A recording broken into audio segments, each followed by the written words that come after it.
நீளாதுங்க ஸ்தனகிரிதடி சுத்தம் உத்போத்த கிருட்டம் பாராத்தியம் சம்ஸ்ருதி சதசதசித்தமத்யாவயந்தி சோச்சிட்டாயாம் ஷஜ நிகழிதம் யா பலாத்கிருத்த புந்தே போதாதஸ்யை நம இதவிதம் புய ஏவாஸ்து புயஹா.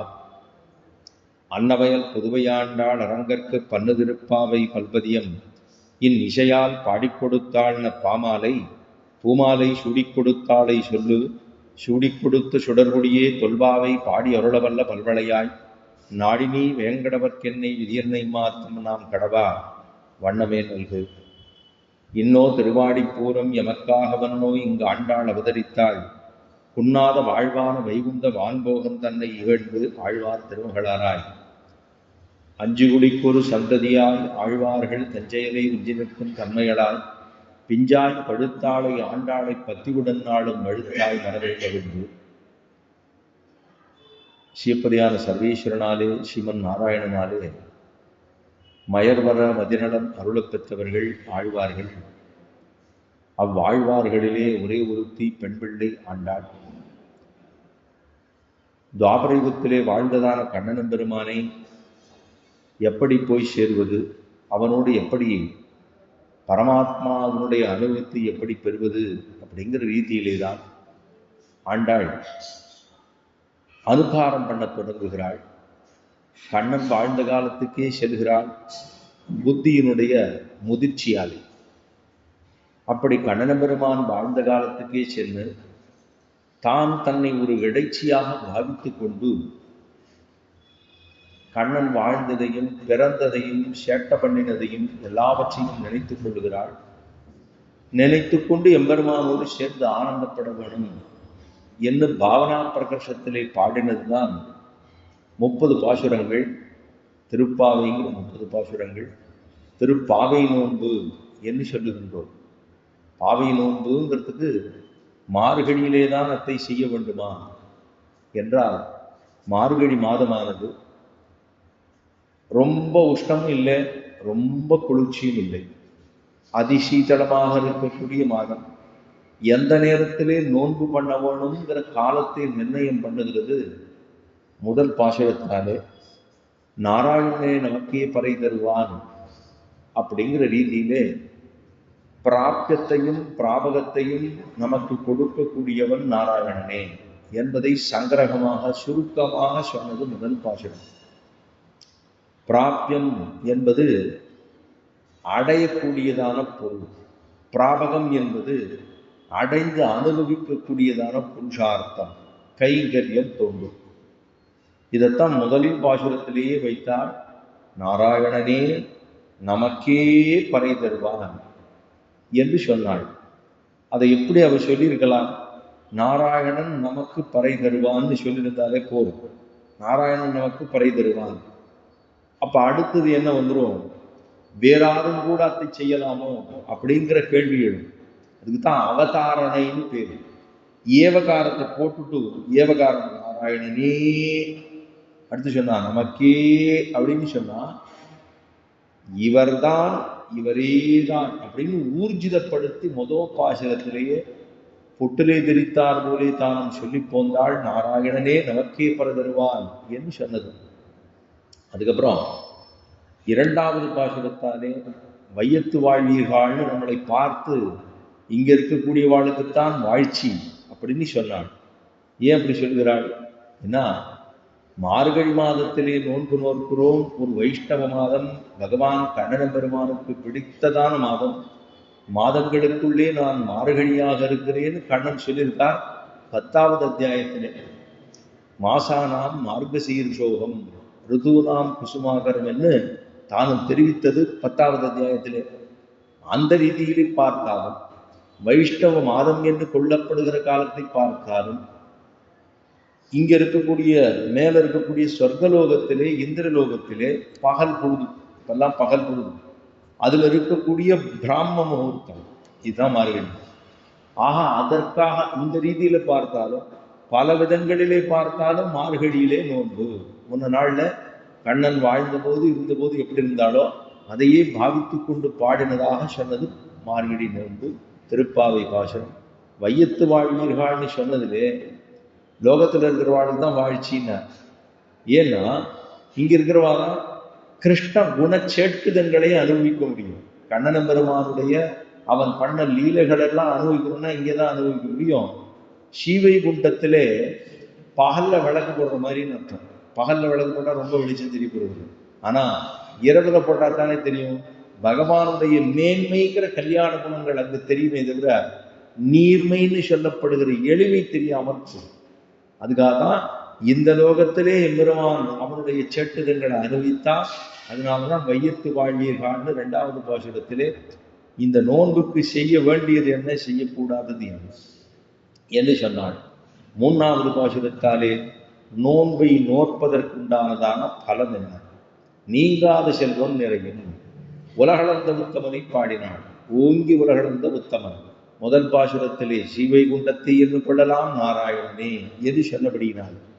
திருப்பார்க்கடல் பார்க்கடல் வையத்து என்ன வரமனடிவாடின்னு சொன்னதுனாலே அங்கே செய்ய வேண்டியது செய்யத்தகாதது என்னன்னு சொன்னபடியினாலே அதை திருப்பார்க்கடல் என்று கொள்ளலாம். 3வது அவதாரங்கள் என்று சொல்லப்படுகிறதான விபவ அவதாரங்கள். 10 அவதாரங்கள் பல அவதாரங்கள் பண்ணான்னு சொன்னேன்னு இல்லையோ, அதுல இருக்கக்கூடிய அவதாரங்களை சொன்னபடியினாலே விபவம் என்று கொள்ளலாம். ஓங்கி உலகளந்த உத்தமன். ஏன்னா ஸ்ரீவைகுண்டத்துக்கு போய் நம்ம இப்போ உடனே போய் சேவிக்கணும்னா செய்ய முடியாது. இன்னைக்கு வைகுண்ட ஏகாதசி. வைகுண்ட ஏகாதசிக்கு சந்நிதிக்கு போகலாம், போய் பெருமாளை சேவிக்கலாம், பிரதட்சணம் பண்ணலாம். பரமத வாசல், அதுக்கு சொர்க்கவாசல் என்று சொல்லுவது கூடாது. சொர்க்கவாசல் சொல்லக்கூடாது. பொதுவாக எல்லாரும் சொர்க்கவாசல் சொல்லுவாங்க. சொர்க்கவாசல் அல்ல. சொர்க்கம்ங்கிறது இங்கேருந்து 3வது லோகம். அங்க போனா திரும்ப இங்கே தான் அடிக்கணும், வரணும். பந்து அடிச்சா திரும்பி வரும்போது அது மாதிரி போனோம்னா திரும்ப இங்கே தான் வரணும். நமக்கு அது கொண்டு எய்ம் போனது அது கிடையாது. போனா ஒரு இடத்துக்கு போனோம்னா திரும்ப வருவது கூடாது. நச்சபுனராவர்த்ததே நச்சபுனராவர்த்ததேன்னு சாஸ்திரம் ஓதுகிறது. ஒரு முறை ஒருவன் ஸ்ரீவைகுண்டத்துக்கு சென்னால் திரும்ப ஒரு நாளும் வருதல் இல்லாது இருக்கக்கூடியது. வரமாட்டேன் அப்படின்னு சொன்னோம்னா இது பிடிக்கல வரமாட்டோங்கிறதல்ல, பிடித்து இருப்போம். அங்க போய் பார்த்துட்டோம்னா அதுக்கப்புறம் இங்கே வருவதற்கு மனது உருவாது, வரவும் முடியாது முதல்ல. ஆனா வருவதற்கு மனது வராது. பல பேர் ஒரு சின்னதா ஒரு பிரசங்காது தான் விண்ணப்பம் பண்ணுகிறேன், ஒரு இது சரியான உதாரணம் இருக்காது. ஆனாலும் லோகத்து மக்களுக்கு அது புரியணும்னா சட்டுன்னு சொல்லிவிடலாம். எல்லாரும் இப்போ இங்கிருந்து இந்த தொழில்நுட்ப கல்லூரிகள் இதெல்லாம் வந்து சொல்லும், ஐடி எல்லாம் வந்து சொல்லும். அதெல்லாம் வந்த பிற்பாடு தான் எல்லாம் அமெரிக்காவுக்கு நிறைய பேர் போக ஆரம்பிச்சாங்க. அதுக்கு முன்னாடிலாம் ரொம்ப அமெரிக்கா போனோம்னா எதுவும் சாதாரணமாக அந்த ப்ரொடக்ஷன் இன்ஜினியரிங் அந்த மாதிரி கேட்டகரியில் இருக்கிறவா போவான். போனான்னா அவன் அங்கேயே இருந்துருவா, வரமாட்டான். இப்போ ஐடியில் போனதுனால எல்லாம் இருக்கக்கூடிய பாரத தேசத்தில் இருக்கிறவா பூரா பார்த்தோம்னா நிறைய பேர் அங்கே போயாச்சு. அங்கே போய்விட்டான்னா அங்கே இருக்கக்கூடிய வாழ்க்கை முறை, அங்கே இருக்கக்கூடிய சௌகரியங்கள், அங்க இருக்கக்கூடிய சுத்தம் சுகாதாரம், அங்க இருக்கக்கூடிய படிப்பு எல்லாமே பார்த்தோம்னா இதெல்லாம் பார்த்துட்டு அவர்களுக்கு திரும்ப வர்றதுக்கே பிடிக்காது. இது இவாளுக்கு பிடிக்காம வரமாட்டான். திரும்ப வருதல் இல்லாததுன்னா நச்சபுனராவர்த்ததேன்னு ஸ்ரீவைகுண்டத்துக்கு சொன்னேன். இப்ப இங்க போனாலும் திரும்ப வரமாட்டான். அது ஆனா அப்பப்போ வருஷம் ஒரு முறை வந்துக்கிறானோ இல்லையோ, ஆனா அங்க போனா அது வரவும் முடியாது. அவ்வளவு உயர்ந்ததாக இருக்கக்கூடிய அபகத பாத்மா விமர்த்துகு விஜரஹா விசோகா விஜிகித்சா அபிபாசகா சத்தியகாமகா சத்தியசங்கல்பகான்னு கீழே சொன்னேன் பலமுறை. 8 விதமான கல்யாண குணங்களிலே நமக்கு பாபம் தீண்டாது, பசி இருக்காது, தாகம் இருக்காது, பிணி இருக்காது, ஜரை இருக்காது, மூப்பு இருக்காது, மரணம் இல்லாமல் இருக்கக்கூடியது, இதெல்லாமே இருக்கும். அங்க இருந்து இதெல்லாம் ஒண்ணுமே இல்லை, பகவானோடு சேர்த்து விடலாம். அவ்வளவு ஆனந்தம், எடுத்த காரியத்தை உடனே செய்ய முடியும். இவ்வளவு இருக்கக்கூடிய சங்கல்ப சக்தி எல்லாம் உண்டு அங்கே. அப்படி இருக்கக்கூடிய இடத்துல பகவானுக்கு இந்த கல்யாண குணங்கள் உண்டு. அதோட நமக்கு இந்த 8 மட்டும் நமக்கு உண்டு. பெருமானோட சாமியம் ஏற்படும். ஆக அவ்வளவு தூரம் உயர்ந்திருக்கக்கூடியது நாராயணனை நோக்கிய பெருமான்னு சொன்னது முதல்ல. 2வது அதுக்கப்புறமா பார்க்கடல் வையத்து என்ற வரணும் செய்யக்கூடியது செய்ய தகாதது பலத்தை சொன்னது 3வது பாசுரம். 4வது பாசுரம் பர்ஜன்ய தேவனே கைங்கரியத்திலே வந்து நான் உமக்கு இந்தந்த வேலையெல்லாம் பண்ணி கொடுக்குறேன்னு சொல்லி முன் வந்தது. பகவத கைங்கரியத்திலே ஈடுபட வேண்டும் என்று வந்து சேர்ந்தது. அது 4வது பாசுரத்திலே. 5வது பாசுரத்திலே தாமோதரன்கிற திருநாமத்தை சொன்னோம்னா, தாமோதரன்கிற திருநாமத்தை சொன்னோம்னா நம்முடைய தீ பஞ்சு போலே உரிமாய்ந்து போகும் அப்படிங்கிறத சொன்னதுதான் மாயனு மன்ன வடமுதலை மைந்தனைங்கிற பாசுரத்தாலே. அதற்கப்புறம் ஒரு 10 வீட்டு பெண் குழந்தைகளை எழுப்பினாள். ஒவ்வொரு வீட்டுக்காக போய் 10 வீட்டு பெண் குழந்தை எழுப்பினா 5 லட்சம் கோடி பெண்களை எழுப்புவதற்கு சமமாக சொல்லப்படுகிறது. 5 லட்சம் கோடி பெண்களையும் வீட்டில் போய் ஒருத்தராக எழுப்பி கூட்டின்னு வந்து பாவைக்களத்துக்கு போய் அங்கே போய் எம்பெருமானை போய் எழுப்பணும், அவனை போய் சேவிக்கணுங்கிறது தான். இன்னைக்கு நம்ம வைகுண்ட ஏகாதசிக்கு எல்லாம் வெடிக்காத்தால இருந்துட்டு பெருமாளை போய் சேவிக்கணும்னு வரிசையில் நின்று பெருமாளை போய் பரமபத வாசல் என்று அத்தை சொல்ல வேண்டும். சொர்க்க வாசல்னு சொல்லக்கூடாது, பரமபத வாசல்னு சொல்லணும். சந்நிதிகள்லாம் சில நன்ன இருக்கக்கூடிய சந்நிதிகளில் பரமபத வாசல் தான் அங்கே எழுதியிருப்போம். சில இடங்களில் சொர்க்க வாசல் எழுதியிருப்போம். சொர்க்க வாசல் என்பதை திருத்தி கொள்ளுக, பரமபத வாசல் தான் சொல்லணும். ஆஹா, அவ்வளோ உயர்ந்த இடம். அதை போய் சில பேர் சொல்லுவாள் சொர்க்க வாசலை மிதிச்சேன்னு சொல்லுவாள். அதுவும் சொல்லக்கூடாது. சொர்க்க வாசலை போய் சேவிச்சுட்டு வந்தேன் அப்படின்னு சொல்லணுமே தவிர அதை மிதிப்பது அப்படின்னு சொல்லக்கூடாது. ஏன்னா கால் அறியும், நம்மளோட கால் தான், என்னதான் இருந்தாலும் இங்கே இருக்க கால் தான், இருந்தாலும் அதை நான் மிதிச்சேன் அப்படிங்கிற வார்த்தைகள் சொல்லுவது கூடாது. பரமபத வாசல் வழியா போய் சேவிச்சுட்டு வந்தேன் என்று சொல்ல வேண்டும். ஆச்சு. புல்லும் தொடக்கமாக, புல்லுங்கிற பாசுரம் தொடக்கமாக எல்லே இளங்கிலேன்னு சொல்லப்படுகிற இன்றைய பாசுரம் வரியும் ஒவ்வொரு வீட்டு பெண் குழந்தைகளாக எழுப்பிட்டு அவர்கள் ஒவ்வொருத்தருக்கும் ஒரு சுபாவம் உண்டு. முதல் பெண் குழந்தை புல்லுங்கிற பாசுரத்துல 6வது பாசுரத்திலேருந்து ஆரம்பிச்சு 15வது பாசுரம் வரைக்கும் 10 வீட்டுக்கு போறா, ஒவ்வொரு குழந்தையா எழுப்புறா. அந்த புல்லு பாசுரத்திலே பிள்ளாய் பகவத அனுபவத்திலே புதியவளாக இருக்கக்கூடிய ஒரு பெண் பிள்ளையை எழுப்பினது தான் பிள்ளாய்னு சொல்லி எழுப்புகிறாள். புல்லும் சிலம்பினகிற பாசுரத்தாக. அடுத்து 2வது அதுக்கடுத்து 2வதுன்னா 7வது பாசுரம். அதிலே கீச்சு கீச்சன் எங்கும் அப்படிங்கிற பாசுரத்தாலே பகவத அனுபவம்னா என்னன்னு தெரியும், ஆனா மறந்து கிடக்கக்கூடிய ஒரு பெண் பிள்ளையை எழுப்புகிறாள் அந்த 7வது பாசுரத்தாலே, கீச்சு பாசுரத்தாலே. அதுலதான் பேய் பெண்ணை நீ சொல்றான். அதுக்கப்புறம் நாயக பெண் பிள்ளாய்னு வரை சொல்லிக்கிறான். அது முடிந்தது. 8வது பாசுரம் கீழ்வானம் பிள்ளை நெருமிசிறு வீடு நெய்வான் பரந்தனகான் மிக்குள்ள பிள்ளைகள்ங்கிற பாசுரத்தாலே அப்போ கண்ணனே கொண்டாடும்படி இருக்கக்கூடிய ஒரு பெண் பிள்ளை. அவ்வளவு கண்ணனே இந்த பெண் பிள்ளை ரொம்ப நல்ல பெண் பிள்ளை அப்படின்னு கண்ணனே சொல்லக்கூடிய ஒரு பெண் குழந்தை. அந்த பெண் குழந்தையை எழுப்புகிற பாசுரம் தான் கோது கலமுடைய பாவாய். பாவாய்னா பெண் இல்லையோ, பொம்மைன்னு சொல்லுவோம், பாவாய்னா பெண்களை சொல்லுவோம் இல்லையோ. ஆஹா, கோதுகலமுடைய பாவாய்னு எழுப்பினது 8வது பாசுரத்தாலே. தூமணி மாடத்து சுத்தும் விளக்கரியங்கிற 9வது பாசுரம். இந்த பெண் பிள்ளை ஆறு தெரியுமா? கிருஷ்ணன் வந்தபோது வரட்டும், நான் என்னதுக்கு அவன் முன்னாடி போகணும், அவன் வரட்டும் எங்க அப்படின்னு சொல்லி கூடி அவன் மாடு பட்டு தூங்கிட்டு இருக்கான். அப்படி இருக்கக்கூடிய ஒரு பெண் பிள்ளையை எழுப்பினதுதான் மாமான் மகளே. எங்கேயோ ஒரு இடத்துல இருக்கா. இங்க இருக்கக்கூடிய சிவிலிபுத்தூர்ல பிறந்த பெண் பிள்ளை. அவ ஆய்ப்பாடியிலே திருவாய்ப்பாடியிலே பிறந்த ஒரு பெண் பிள்ளையை மாமான் மகள் அப்படின்னா என்ன அர்த்தம்? பாகவதர்களோடு சேர்ந்திருக்க வேண்டும், அவர்களுடைய உறவை நாம் மதிக்க வேண்டும் அப்படிங்கிறது தான் இப்பாசுரத்தாலே சொல்லப்பட்டது. அதுக்கப்புறம் நோத்து சிவர்க்கம் புகுகின்ற மம்மனாய். அப்ப நோன்பு நோர்த்து சுவர்க்கம் புகுற வேணும்னு ஆசைப்படுகிற ஒரு பெண் பிள்ளை. இந்த இடத்துல சுவர்க்கம்னா சாட்சாது கிருஷ்ணனையே சொல்லுகிற சத்தம் நோற்று அப்படிங்கிறது. அப்படி இருக்கக்கூடிய ஒரு பெண் பிள்ளையை எழுப்பினதுதான் நோத்து சிவர்க்கம் அப்படிங்கிற பாசுரத்தாலே. கண்ணனே கதறான், இந்த பெண் பிள்ளை என்ன பாடுபடுத்துறான். ஊர்ல இருக்கக்கூடிய பெண் பிள்ளை எல்லாம் கண்ணனை பார்த்தா ஓடுது, ஆனா இந்த பெண் குழந்தைய பார்த்தா கண்ணன் ஓடுறான். தண்ணீர் குடுன்னு தலதிரிக்க ஓடுறான் அவன். அந்த மாதிரி இருக்கக்கூடிய ஒரு பெண் பிள்ளையை எழுப்பினதுதான் நோற்று சிவர்க்கம் புகுந்த மம்மனாங்கிற பாசுரத்தால். அதுக்கப்புறம் கத்துக்கரவை கணங்கள் பலகரந்து அப்படிங்கிற பாசுரத்தாலே கண்ணனுடைய அழகு உயர்ந்ததா, இந்த பெண் பிள்ளையனுடைய அழகு உயர்ந்ததா. இவ கண்ணன் மாதிரி ஒரு அழகு படைத்த பெண் பிள்ளையாக இருக்கக்கூடியவள் இந்த பாசுரத்தாலே சொல்லப்பட்ட பெண் பிள்ளை. அவளைத்தான் என்னன்னு சொல்றோம்? கோவலர்தம் பொற்கொடி. கோவலர்களுக்கெல்லாம் பொற்கொடியாக இருக்கக்கூடிய ஒரு பெண் பிள்ளை. அவளை எழுப்பினது 11வது பாசுரத்தாலே. கணைத்திளங்கத்தருமை கண்ணுக்கரங்கி நினைத்து மன வழியே நெலுபால் சோரங்கிற பாசுரத்தாலே ஒரு பெண் பிள்ளை. அந்த பெண் பிள்ளை ஆறுனா இந்த நற்செல்வனுடைய தங்கை. கண்ணனுக்கு கூடவே போயிட்டு இருக்கான் ஒரு பிள்ளை. அவன் ஆறுனா லக்ஷ்மணனை போலே, ராமனுக்கு கூட எப்படி லக்ஷ்மணன் போனாரோ அது மாதிரி கண்ணன் பின்னாடியே போயிட்டு இருக்கான் ஒரு பிள்ளை. அந்த பிள்ளையனுடைய தங்கையாக இருக்கக்கூடியவளை எழுப்பின பாசுரம் தான் 12வது பாசுரம் கனைத்திலங்க தருமை கண்ணுக்கு இறங்கிங்கிற பாசுரத்திலே நற்செல்வன் தங்காய் அப்படிங்கிற அந்த பிள்ளையை எழுப்பினது. புள்ளின்வாய் கிண்டானை பொல்லாவரக்கனைங்கிற பாசுரத்தாலே இது 13வது பாசுரம். புள்ளின்வாய் கிண்டானை பொல்லாவரக்கனை கிள்ளி களைந்தானை கீர்த்திமி பாடி போல் என்று அந்த பெண் பிள்ளை கண்ணு ரொம்ப அழகா இருக்கும். கண்ணனுடைய அழகு பெரிதா, இந்த பெண் பிள்ளைகளுடைய அழகு பெரிதா அப்படின்னு சொல்ற அளவுக்கு இருக்கக்கூடிய போதரி கண்ணினாய் போது அரி, வண்டு போலவும் இருக்கு, மான் போலவும் இருக்கு, அவ்வளவு அழகாக இருக்கக்கூடிய கண்ணழகு படைத்த ஒரு பெண் பிள்ளையை எழுப்பினதுதான் 13வது பாசுரம். அதுக்கப்புறம் நோத்து சிவர்க்கம், அதாவது உங்கள் குடக்கட தோட்டத்து வாவியுள் அப்படிங்கிறது நேற்றைய பாசுரம். அந்த பாசுரத்தாலே சொல்றா, ராத்திரி பூரா பேசியிருக்கா எல்லாரும், உன்னோட வந்துடுறேன், காலம்பரம் எல்லாரும் சீக்கிரமா போயிடுறேன்னு சொல்றான். ஆனா எழுதுகிறேன், இவா எல்லாம் வந்துன்னா தூங்கிட்டு இருக்கான் அந்த பெண் பிள்ளை.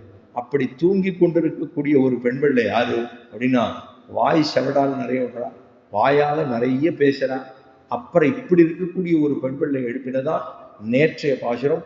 உங்கள் புடக்கடை தோட்டத்து வாவியுள் செங்கல் நீர் வாய் நிகழ்ந்து ஆம்பல் வாய் கும்பினார், செங்கல் குடிக்கூரை வெண்பல்லவத்தவர் தங்கள் திருக்கோவில் சங்கிடுவான் போகின்றார், எங்களை முன்னமெழுப்புவான் வாய்வேஷம் நங்காய்.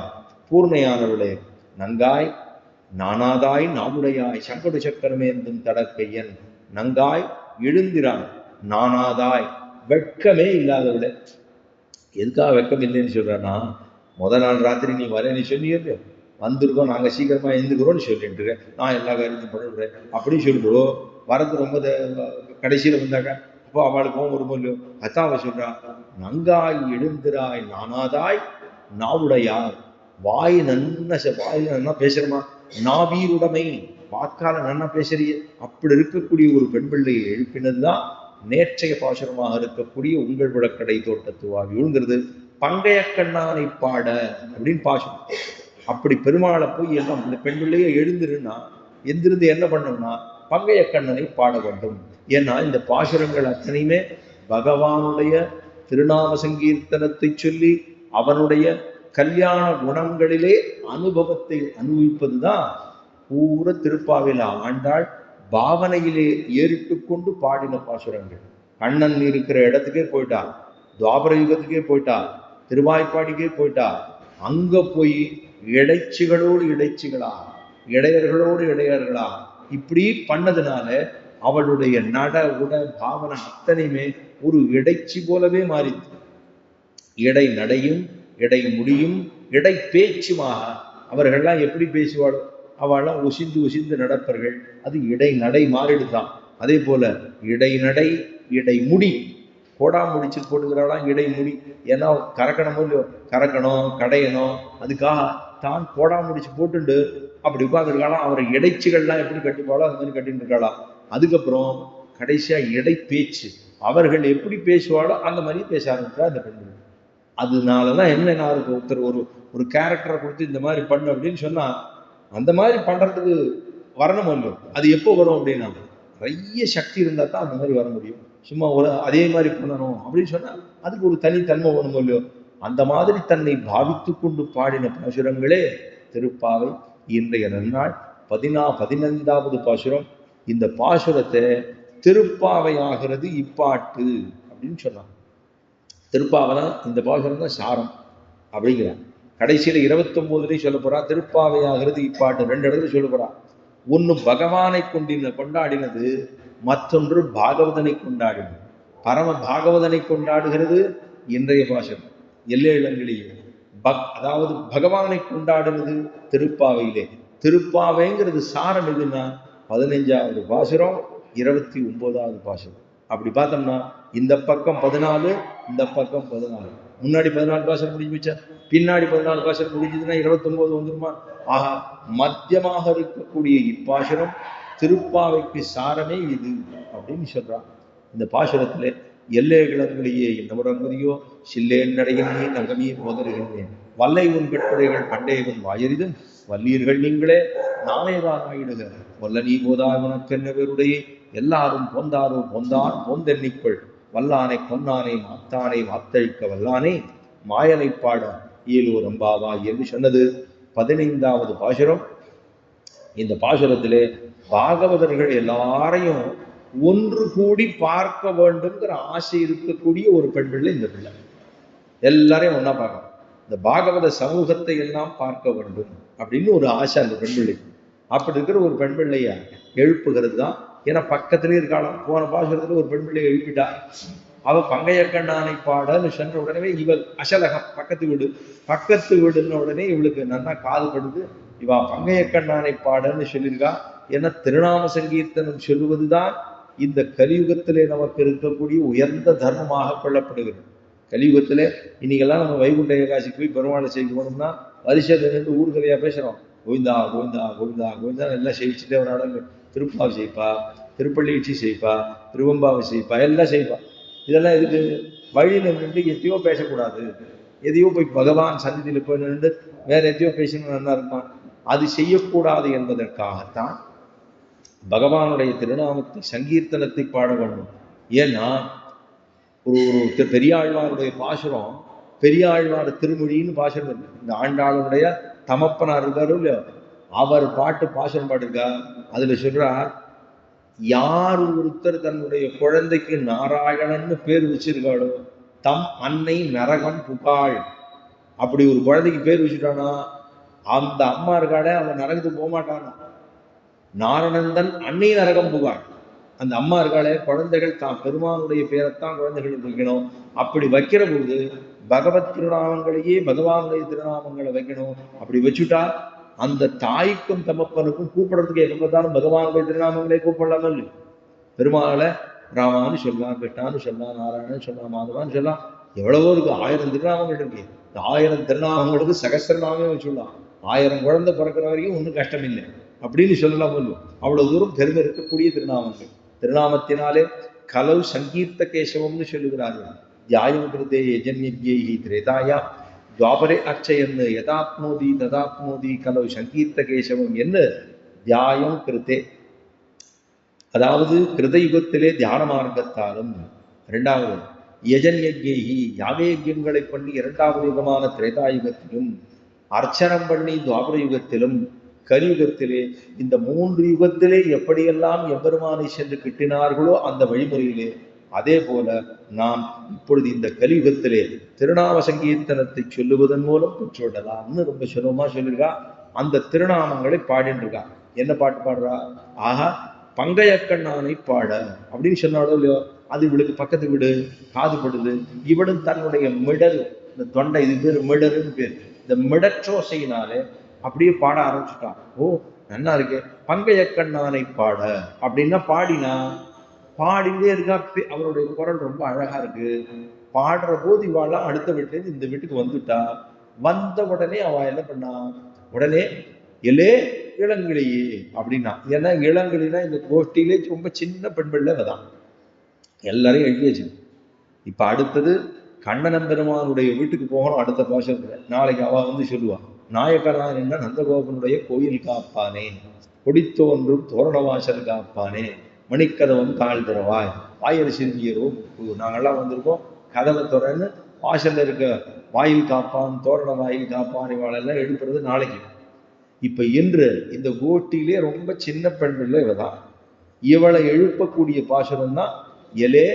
நான் சொன்னேன் கீழே சொன்ன எல்லேன்னு இந்த தெற்கு பிராந்தத்துலலாம் எலே எலே அப்படின்னு கூப்பிடுவான். அப்படின்னா கேட்குறியா அப்படின்னு அர்த்தம்.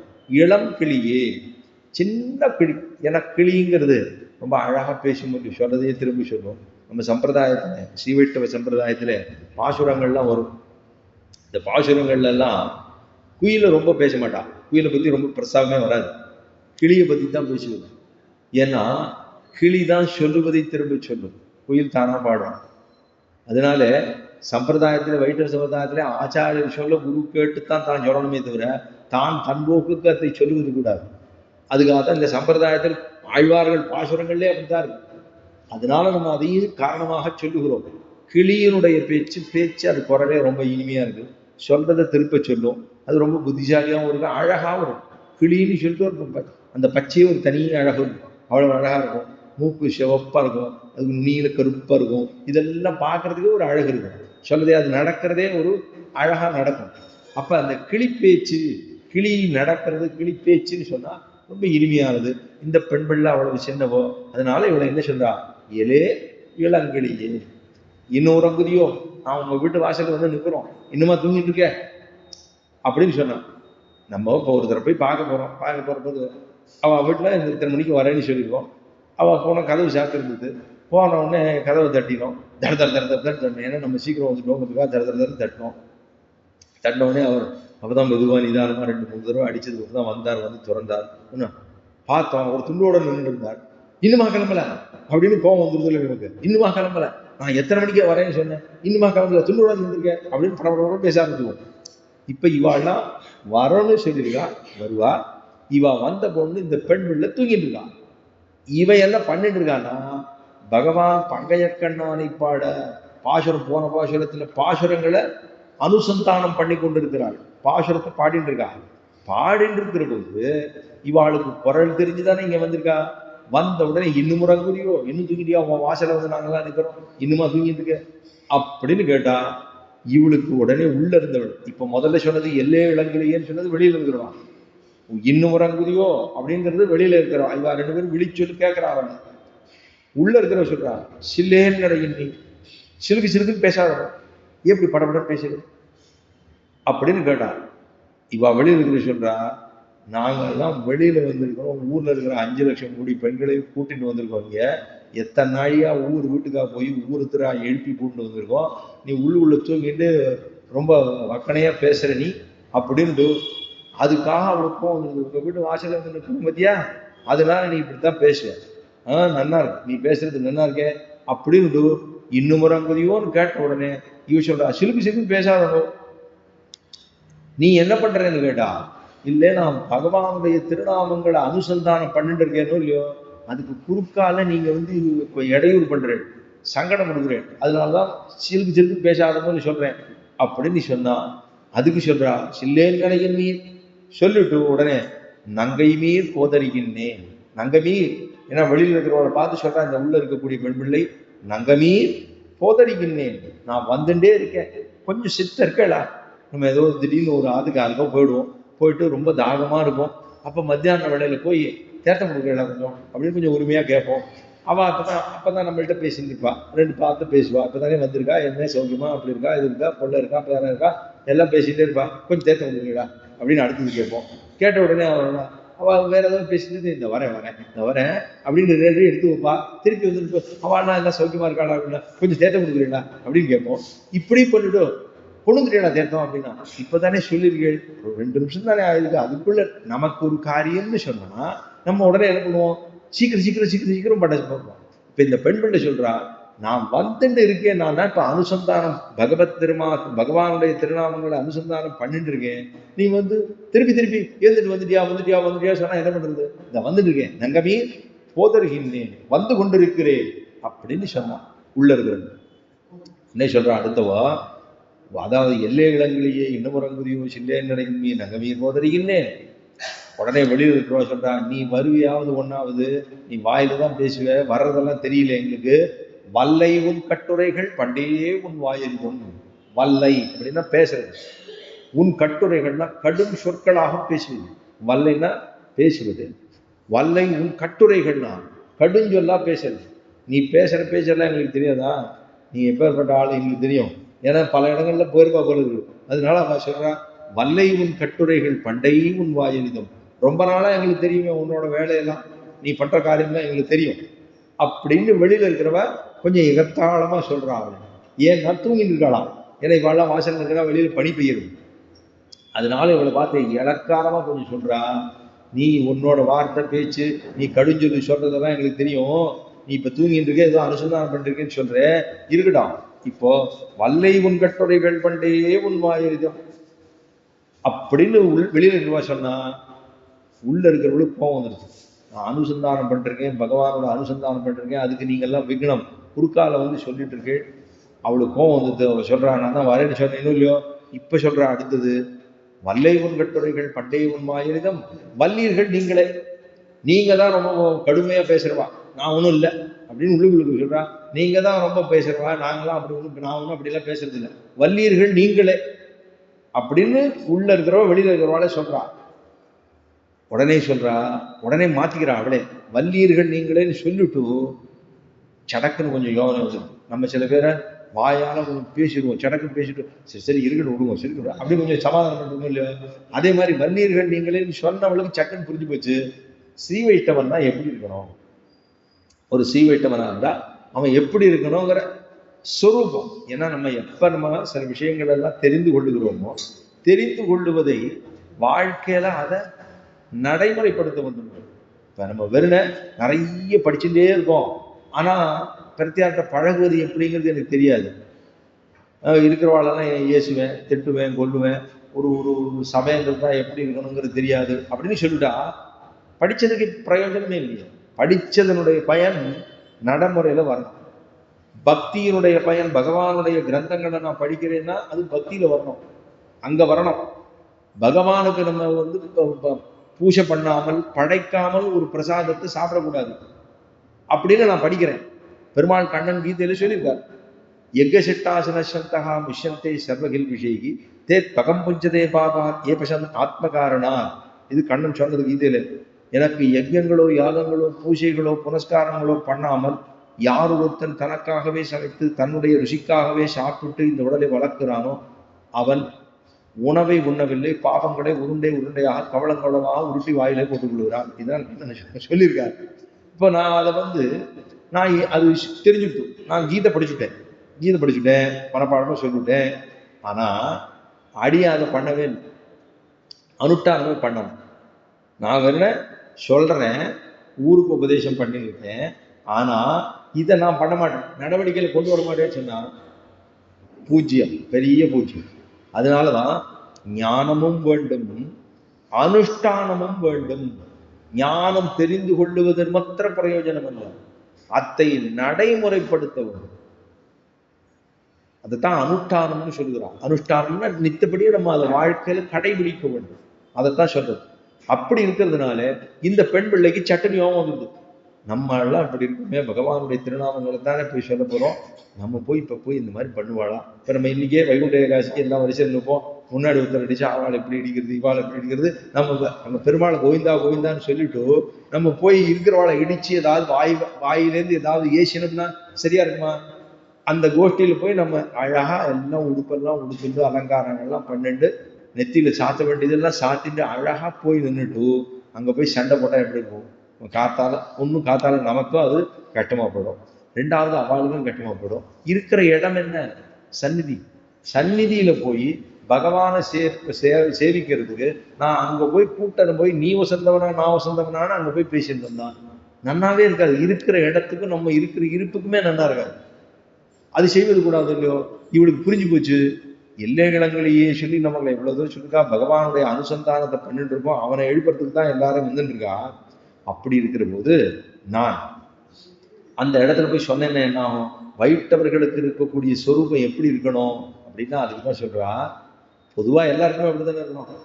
அங்க இந்த இடத்துல என்ன சொல்றா, வல்லியர்கள் நீங்களேன்னு சொன்னவா சட்டன் மாத்திக்கிறா, நானே தான் ஆயிடுவேன், நானே இருந்துட்டு போறேன், நீங்க தான் என்ன சொல்றேன், நான் தான் ரொம்ப வாயாடுவேன், கடும் சொற்களை சொல்லுவேன் அப்படிதானே சொல்றேன். நீங்க இது வேற பல காலமா தெரியும் வேற நீங்க எல்லாம் சொல்றேன், இருந்துட்டு போறேன், நானே அப்படி இருந்துட்டு போறேன், நானே தாழ்ந்துதான் இருந்துட்டு போறேன். நம்மளே சொல்றோமா இல்லையா? அப்படி பேசும்போது யாராருங்களா 4 பேர் வைவா கொள்ளுவா எல்லாம் பண்ணுவா, நம்ம கொஞ்சம் ஏறி பேசுவோம், அதுக்கப்புறம் நமக்கு புரிஞ்சு போயிடும்.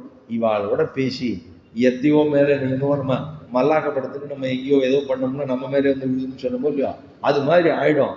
வேண்டாம், இவாளோட வம்பு வேண்டாம், துப்புரவு வேண்டாம், வெளியில போய் எங்கேயோ போய் எத்தையோ போய் அடிச்சோம்னா நம்ம மேலே வந்து விழுவோம் அப்படிங்கிறமோ இல்லையோ. அந்த மாதிரி யோஜனை பண்ணிவிட்டா இது பண்ணக்கூடாது. நம்ம எப்படி இருக்கணும் அப்படின்னு இவளுக்கு சுபாவம் தெரிந்து புரிந்த உடனே நானே தான் ஆகிடுது, நானே எடுத்துட்டு போறோம். இதுதான் சீவிட்டவனுக்கு லட்சணமா இருக்கணும்னு சொல்றா. நானே தான் ஆயிடுகிறது ரொம்ப முக்கியம். அதனால்தான் பாகவத கோஷ்டியோடு இருக்கிறது குற்றங்குறைகளை பாராமல் எல்லாரும் ஒண்ணு சேர்ந்தா தான் தேர் இழுக்க முடியும். எல்லாரும் ஒண்ணு சேரணும். ஒத்தரை பிடிச்சி நீ இழு அப்படின்னா இழுக்க முடியுமா? இடுப்பு போயிடும், அவ்வளவுதான். ஒண்ணு நகரவும் நகரம், அது அப்படியே இருக்கும். தேர் வரணும், நகரணும்னா நிலைக்கு சேரணும்னா ஊர் கூடி இழுத்தால்தான் தேர். அப்ப எல்லாம் சேர்ந்து தான் வரணும். அப்ப அந்த இடத்துல நானே தான் ஆயிடுகன்னு சொன்னது அதனுடைய அர்த்தம் நானே இருந்துட்டு போறேன், குற்றக்குறைகள் என்னோடதாக இருக்கட்டும் அப்படின்னு சொல்லிட்டு வைட்டவர்கள் எப்படி இருக்க வேண்டும் என்னால் இல்லாத குத்தத்தை இல்லை என செய்யாதே. யாராவது ஒருத்தன் நீ தப்பு பண்ணிட்ட அப்படின்னு கை காமிக்கிறான். இல்லாத குற்றத்தை இல்லை என்று செய்யாதே, இல்லைன்னு மறுக்காதே, ஆம் குற்றம் நம்மதே என்று ஒத்துக்கொள்ளக்கூடிய சுபாவம் இருக்கக்கூடியவனே இதுவே லட்சணம்னு சொல்லி முடிச்சுட்டான். பொறுமா? அப்ப இதெல்லாம் நம்ம தெரிஞ்சுக்கணும். இல்லாத குத்தம், இருக்கிற குத்தத்தை ஒத்துக்கிறது எல்லாரும் ஒத்துக்கணும் ஒத்துக்கணும், இருக்கிற குத்தத்தை எல்லாரும் ஒத்துக்குவா, அதான் இல்லாத குத்தம்னு சொன்னாங்க. இல்லாத குற்றம்னா இல்லாத குற்றத்தை இருக்கிறதா ஒத்துக்கணும். அப்படி இருக்கிறது தான் லட்சணம். ஒரு பரம பாகவதனுக்கு லட்சணம்னு சொல்லியிருக்கா. இது எங்கே கொண்டோம்னா ராமாயணத்துல ரொம்ப ஆச்சரியமான ஒரு ஸ்லோகம். நமந்தரயா நமந்தரா நமந்தரா நச்ச மாதுரஸ்ய தோஷோ. யாரு சொல்றா? நமந்தரா நச்ச மாதுரஸ்ய தோஷோ. பரதாழ்வான்னு சொல்ற வார்த்தை மத் பாபமேவாத்திர நிமித்தமாசீது வனப்பிரவேச ரகுநந்தனஸ்ய அப்படின்னு ஒரு ஸ்லோகம். இதெல்லாம் அயோத்தியா காண்டத்துல சொல்லப்பட்டது. ராமனை காட்டுக்கு அனுப்பிச்சுடுறா. யார் அனுப்பிச்சா? கைகேயி தான் சொன்னான். முதல் நாளே ஒரு நாள் சொன்னேன், பட்டாபிஷேகமா மந்திரம் கேட்குறான், எல்லாம் மேலே மீறி போற ஒரே அலங்காரமா நடக்குது. மந்திரம் வந்தா கூனி வந்து கேட்டா கைகேயி என்ன நடந்துட்டு இருக்குன்னா, இல்லை ராமனுக்கு பட்டாபிஷேகம் அப்படின்னா. ராமனுக்கு பட்டாபிஷேகம்? ஆமா, என் பிள்ளைக்கே பட்டாபிஷேகம் தான். என் பிள்ளைக்கு பட்டாபிஷேகம் கைகேயி அன்னிக்கே சொல்றா. ஏன் ஓம் பிள்ளையா? ஓம் பிள்ளை எங்கே? ஓம் பிள்ளை பரதநாட்டம். அவன் ஒன்றும் ஓம் பிள்ளை. நாளைக்கு இவனுக்கு பட்டாபிஷேகம் ஆயிடுச்சுன்னா உன்னை வேலைக்காரியா ஓரமா வச்சுக்குவா, நீ போய் முதல்ல அவனை காட்டுக்கு போச்சிரு அப்படின்னு சொல்லி அந்த இடத்துல சொல்றா. காட்டுக்கு போக சொல்லவனே, இவனுக்கு தான் பட்டாபிஷேகம் சூட்டணும் அப்படின்னு சொல்றா. ரொம்ப நேரம் அவளுடைய மனதை போட்டு கலகலன்னு கலைச்சு அவன் அங்கேயிருந்து நேரம் போறா. தசரத சக்கரவர்த்திகிட்ட போறான். போயிட்டு பட்டாபிஷேகம் நிறுத்தணும்னா. நிறுத்தணுமா? என்ன கையே என்ன பேசிட்டு இருக்க நீ? எல்லாம் ஏற்பாடு பண்ணியாச்சு, இப்ப போய் நிறுத்தணுங்கிறிய என்னத்துக்காக? இல்லை ராவன் காட்டுக்கு போகணும், 14 வருஷம் போகணும். அது என்ன கணக்கு? 14 வருஷம் போகணும் அப்படின்ட்டான். உடனே சரி, இதுக்கு என்ன பண்ணணும்னா பரதனுக்கு தான் பட்டாபிஷேகம். நம்ம இக்ஷுவா குலத்துல மூத்த பிள்ளைக்கு தான் பட்டாபிஷேகம், இளைய பிள்ளைக்கு பட்டாபிஷேகம் ஒரு நாள் இருக்கிறதே கிடையாது. நீ என்ன மாத்து, நான் சொல்றேன் மாத்து அப்படின்னா. இப்போ பரதாழ்வான் தன்னுடைய மாமா வீட்டுக்கு போயிருக்காரு. அப்போ இப்ப இங்க இல்லை, அயோத்தியாவில் இல்லை. மாதா அவருடைய அதாவது தன்னுடைய தாய் மாமா வீட்டுக்கு போயிருக்காரு. அங்க போயிட்டு திரும்ப வரார். ஊரே பார்த்தா ஊரே வெறிச்சோடி கிடக்கு. ஊர்ல வரும்போதெல்லாம் எல்லாரும் பரதனை பார்த்து ரொம்ப கேவலமா பாக்குறாங்க. எல்லாரும் பார்த்தா உள்ள வந்தா காணோம், யாரு ஒண்ணுமே இல்லை. இவ இருக்கா,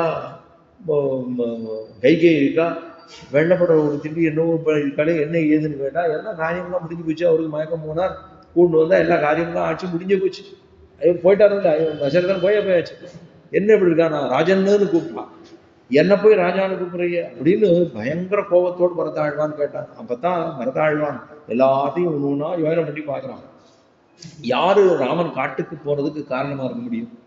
நம்மளை கேட்டா நம்ம நேரத்தில் சொல்லுவோம் கைகேயி தான் அப்படின்னு சொல்லுவோம் இல்லையா? அதானே சொல்லுவோம், கைகேயி தானே காட்டுக்கு சொன்னா. அதைத்தான் இந்த ஸ்லோகத்தை சொல்றா. மந்தரா காரணமா ராமன் காட்டுக்கு போவதற்கு இல்லை. ஏன்னா அவதான் போட்டு விட்டது கைகேயி கிட்ட சொன்னது பூரா அவதான். மந்தரா அதை ஒத்துக்கல வரதாழ்வான், அது இல்லைங்கிற. மந்தரா நச்ச மாதுரஸ்ய தோஷோ.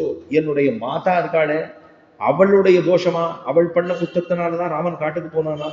நச்ச மாதுரஸ்ய தோஷோ. மேலே சொல்றான், நர் ராஜ்யோ, ராஜன் தசரத சக்கரவர்த்தி தான் காரணமா? மந்தரா நச்ச மாதுரஸ்ய தோஷோ ந ராஜ்யோ. ராஜனாக இருக்கக்கூடிய தசரதன் தான் அதற்கு காரணமா? ந அப்படின்னா இல்லை. ந ராஜ்யோ நச்ச ராகவசிய. ராகவனே காரணமா? ராமன் காட்டுக்கு போறதுக்கு ராமனே காரணமா? ஒருவேளை ராமனை பிடிச்சு போய் நான் காட்டுக்கு போறேன்னு சொன்னானா? அதுவும் இல்லையோ. அதனால ந மந்தரா நச்ச மாதுரஸ்ய தோஷோ ந ராஜ்யோ நச்ச ராகவசிய மத் பாபமேவாத்திர நிமித்தமாசீது. என்னுடைய பாவம். பரதாழ்வான்னு நான் ஒருத்தன் பிறக்கலன்னு வச்சிருந்தோ ராமன் காட்டுக்கு போயிருக்க வேண்டாமா? இல்லையா? பரதாழ்வான்னு நான் பிறக்கலைன்னா ராமன் தானே பெரியவனா இருந்திருப்பான், அவன் தானே ராஜன் பட்டாபிஷேகம் ஆயிருக்கணும். என்ன சொல்றார்? மத் பாபமேவாத்திர. என்னுடைய பாபம் தான் ராமன் காட்டுக்கு போவதற்கு காரணமாக இருந்தது. இது சொன்னா நமக்கே பிடிக்கிறதா? இது என்னது? இது அநியாயமா இருக்குப்பா. வால்மீகி பகவான் இப்படி இல்லாம கூட சோகம் எழுதுகிறா. இருந்த காலத்திலே எழுதினதுதான். அதுக்கு என்னன்னா இந்த இதிகாச புராணங்கள் ரெண்டுமே, இதிகாசத்துக்கு ஏன் தெரியுமா அதுக்கு இதிகாசம்னு பேரு? அவர்களெல்லாம் வாழ்ந்த பொழுதிலே இருந்த கதையை எழுதினது. அது ஒன்றும் கட்டுக்கதை கிடையாது. மித்துன்னு சொல்லுவாளோ. நாஸ்திகாலாம் மித்தும்பா. இதெல்லாம் ஒரு கட்டுக்கதை சுவாமி, ராமாயணம் கட்டுக்கதை. ராமன் வாழ்ந்த போது எழுதப்பட்டது இல்லையா? வால்மீகி பகவான் இருந்தாரு, அப்பவும் அவர் இருந்தாரு. சீதா பிராட்டே அந்த ஆசிரமத்தில் போய் இருந்தாளே, தன்னுடைய குழந்தைகள் பிறக்கிற போது இருந்தாளே, நாரத பகவான் எல்லாம் எல்லாம் இருந்திருக்காரு, அது இருந்தது. அதே போல மகாபாரதம் வேதவியாசர் இதெல்லாம் நடக்கிற போது எழுதினது, இருக்கிற போதே எழுதினது. அதெல்லாம் இதுக்கெல்லாம் வித்தியாசம் உண்டு. இதிகாச புராணங்கள் என்பது அந்தந்த காலத்திலே அவர் எழுதினவர்களே இருந்தார்கள். ஆக எதுக்காக சொல்ல வந்து, இதுக்கு காரணம் யார் தெரியுமா? ந மாதரோ ந நமந்தரா நச்ச மாதுரஸ்ய தோஷோ ந ராஜ்யோ நச்ச ரகுநந்தனஸ்ய மத் பாபமே மாத்திர நிமித்தமாசீது வனப்பிரவேச ரகுநந்தனஸ்ய.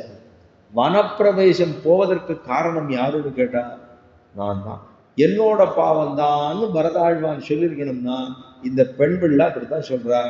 வல்லீர்கள் நீங்களேன்னு சொன்னா அப்புறம் நானே தான் ஆயிடுக, நானே குத்தம் பண்ணவளா இருக்கட்டுமே. இப்ப சொல்றா வல்லீர்கள் நீங்களே நானே தான் ஆயிடுக. மேலே சொல்றா ஒல்லை நீ போதாய் சீக்கிரம் எழுந்து வாய அப்படின்னு வெளியில இருக்கிறவள்லாம் சொல்றா. ஏன்னா ஒத்துண்டா, ஒல்லை நீ போதா சீக்கிரம் பெண்ணை சீக்கிரம் எழுந்திருந்து வா, ஒல்லை நீ போதாய் சீக்கிரம் எழுந்து வா. சரி, உடனே கேட்டான் ஒல்லை நீ போதா உனக்கென்ன வேறுடைய, வேற என்னதான் உனக்கு விஷயம், எதுக்காக கிளம்புறதுக்கு தாமதம் பண்றேன், உனக்கென்ன வேறுடைய, வேற என்ன காரணம் இருக்கு, இவ்வளவு நாள் பண்றிய உள்ளுக்குள்ள அனுசந்தானம் பண்றேன்னு சொல்றேன், ஆனா இவ்வளவு நாள் பண்றிய உனக்கு என்ன காரணமா? அப்பதான் இவாள்லாம் சொல்றான் ஒல்ல நீ போதா உனக்கு என்ன வேறுடைய. இப்ப அவ என்ன கேட்க போறா அப்படின்னா, எல்லாரும் போந்தாரோ போந்தார் போந்தண்ணி கொள்னு கேட்க போறான். இப்ப இந்த இடத்துல ஒரு சின்னதா ஒரு உதாரணம் சொன்னோம்னா புரியும் நமக்கு. உனக்கு என்னதான் காரணம், ஏன் இவ்வளவு நொந்துக்கிறேன், எதுக்காக இப்படி நொந்துக்கிறேன், எல்லாம் தானே இருக்கு, எதுக்காக நொந்துக்கிறேன்? பெருமாள் பாசுரத்தை பாடுறேன், திருநாம சங்கீதத்திനും பாடுறேன், எல்லாம் செஞ்சுட்டு இருக்கேன், அப்புறம் என்ன உனக்கு என்ன குறை, வேற என்ன காரணமா இருக்கும் நீ வராம இருக்கிறதுக்கு? ஒல்ல நீ போதா சீக்கிரம் எதுக்கு வர வேண்டியதானே அப்படின்னு கேட்கறதுக்கு. ஒருத்தன் தான் பெரிய பணக்காரன், நிறைய சொத்து பத்துக்கள்லாம் இருக்கு. ராத்திரியில கள்ளம் வந்துட்டான், ஒரு 4-5 பேர் கள்ளம் உள்ள புகுந்துட்டான். உள்ள புகுந்து அவளெல்லாம் கொஞ்சம் மரியாதையாக தான் நடத்தினான். எல்லாம் பண்ணி ஓரமாக ஒரு இடத்துல கட்டி போட்டுவிட்டான். இன்னும் இதெல்லாம் பண்ணிட்டு நகையெல்லாம் எங்கே வச்சிருக்கேன்னு சொல்லி எல்லாம் கேட்டு நகை நட்டு எல்லாத்தையும் அந்த லாக்கரில் இருக்கக்கூடிய சாவியை அவரை கேட்டே வாங்கினான். ஒன்றும் பண்ணலை. இப்போ ரொம்ப பேசினியோ முடிஞ்சிடும் சரி அப்படின்னு சொல்லிட்டு அவரை ஓரமாக கட்ட வச்சுட்டு வாய் திறந்தியா வாயில் பஞ்சு வச்சு அடிச்சு ஒன்று பண்ணா காவியை கொண்டான்னு சொல்லி எல்லாத்தையும் போட்டு லாக்கரில் அவரையே திறக்க சொல்லி பணக்கட்டெல்லாம் எடுத்து அவர் கையாலே கொடுக்க சொல்லி எல்லாத்தையும் வாங்கி மூட்டை கட்டி அவரையே மூட்டையும் கட்ட சொல்லி இவ்வளவும் கட்ட சொல்லி கடைசியில் என்ன பண்ணா தெரியுமா? இவர் அடுத்த நாள் எல்லாம் பறிபோடுதுன்னு வாசல்ல உட்கார்ந்துருக்கார். இருக்கிறவாள்லாம் துக்கம் விசாரிக்க ஆரம்பிச்சுட்டான். என்ன போயிடுத்தாமே, எல்லாம் போயிடுத்தாமே அப்படின்னு கேட்ட உடனே இவருக்கு ரொம்ப வருத்தமாகப்படுது. அதான் இருக்கேப்பா, உனக்கு தான் நிறைய சொத்து சொத்துக்கள்லாம் இருக்கு, இங்க இருக்கு, அங்க இருக்கு, அத்தனை வீடு இருக்கு, அந்த வீடு இருக்கு, நிலப்பரம்லாம் இருக்கு, எதுக்காக நீ நல்ல கை விஷயம் உட்காந்துருக்க கப்பல் கவுர் மாதிரி, ஏதோ கொஞ்சம் போயிட்டு போட்டு கொடுப்போ, ஏதோ பாவங்கள் போச்சுன்னு வச்சுக்க விடு அப்படின்னா. அதெல்லாம் சரிப்பா, மேல நடந்து சொல்றேன் கேடு அப்படின்னுட்டு எல்லாம் எடுத்து மூட்டையெல்லாம் கட்ட வச்சு அவன் என் கண்ணை கட்டினான்.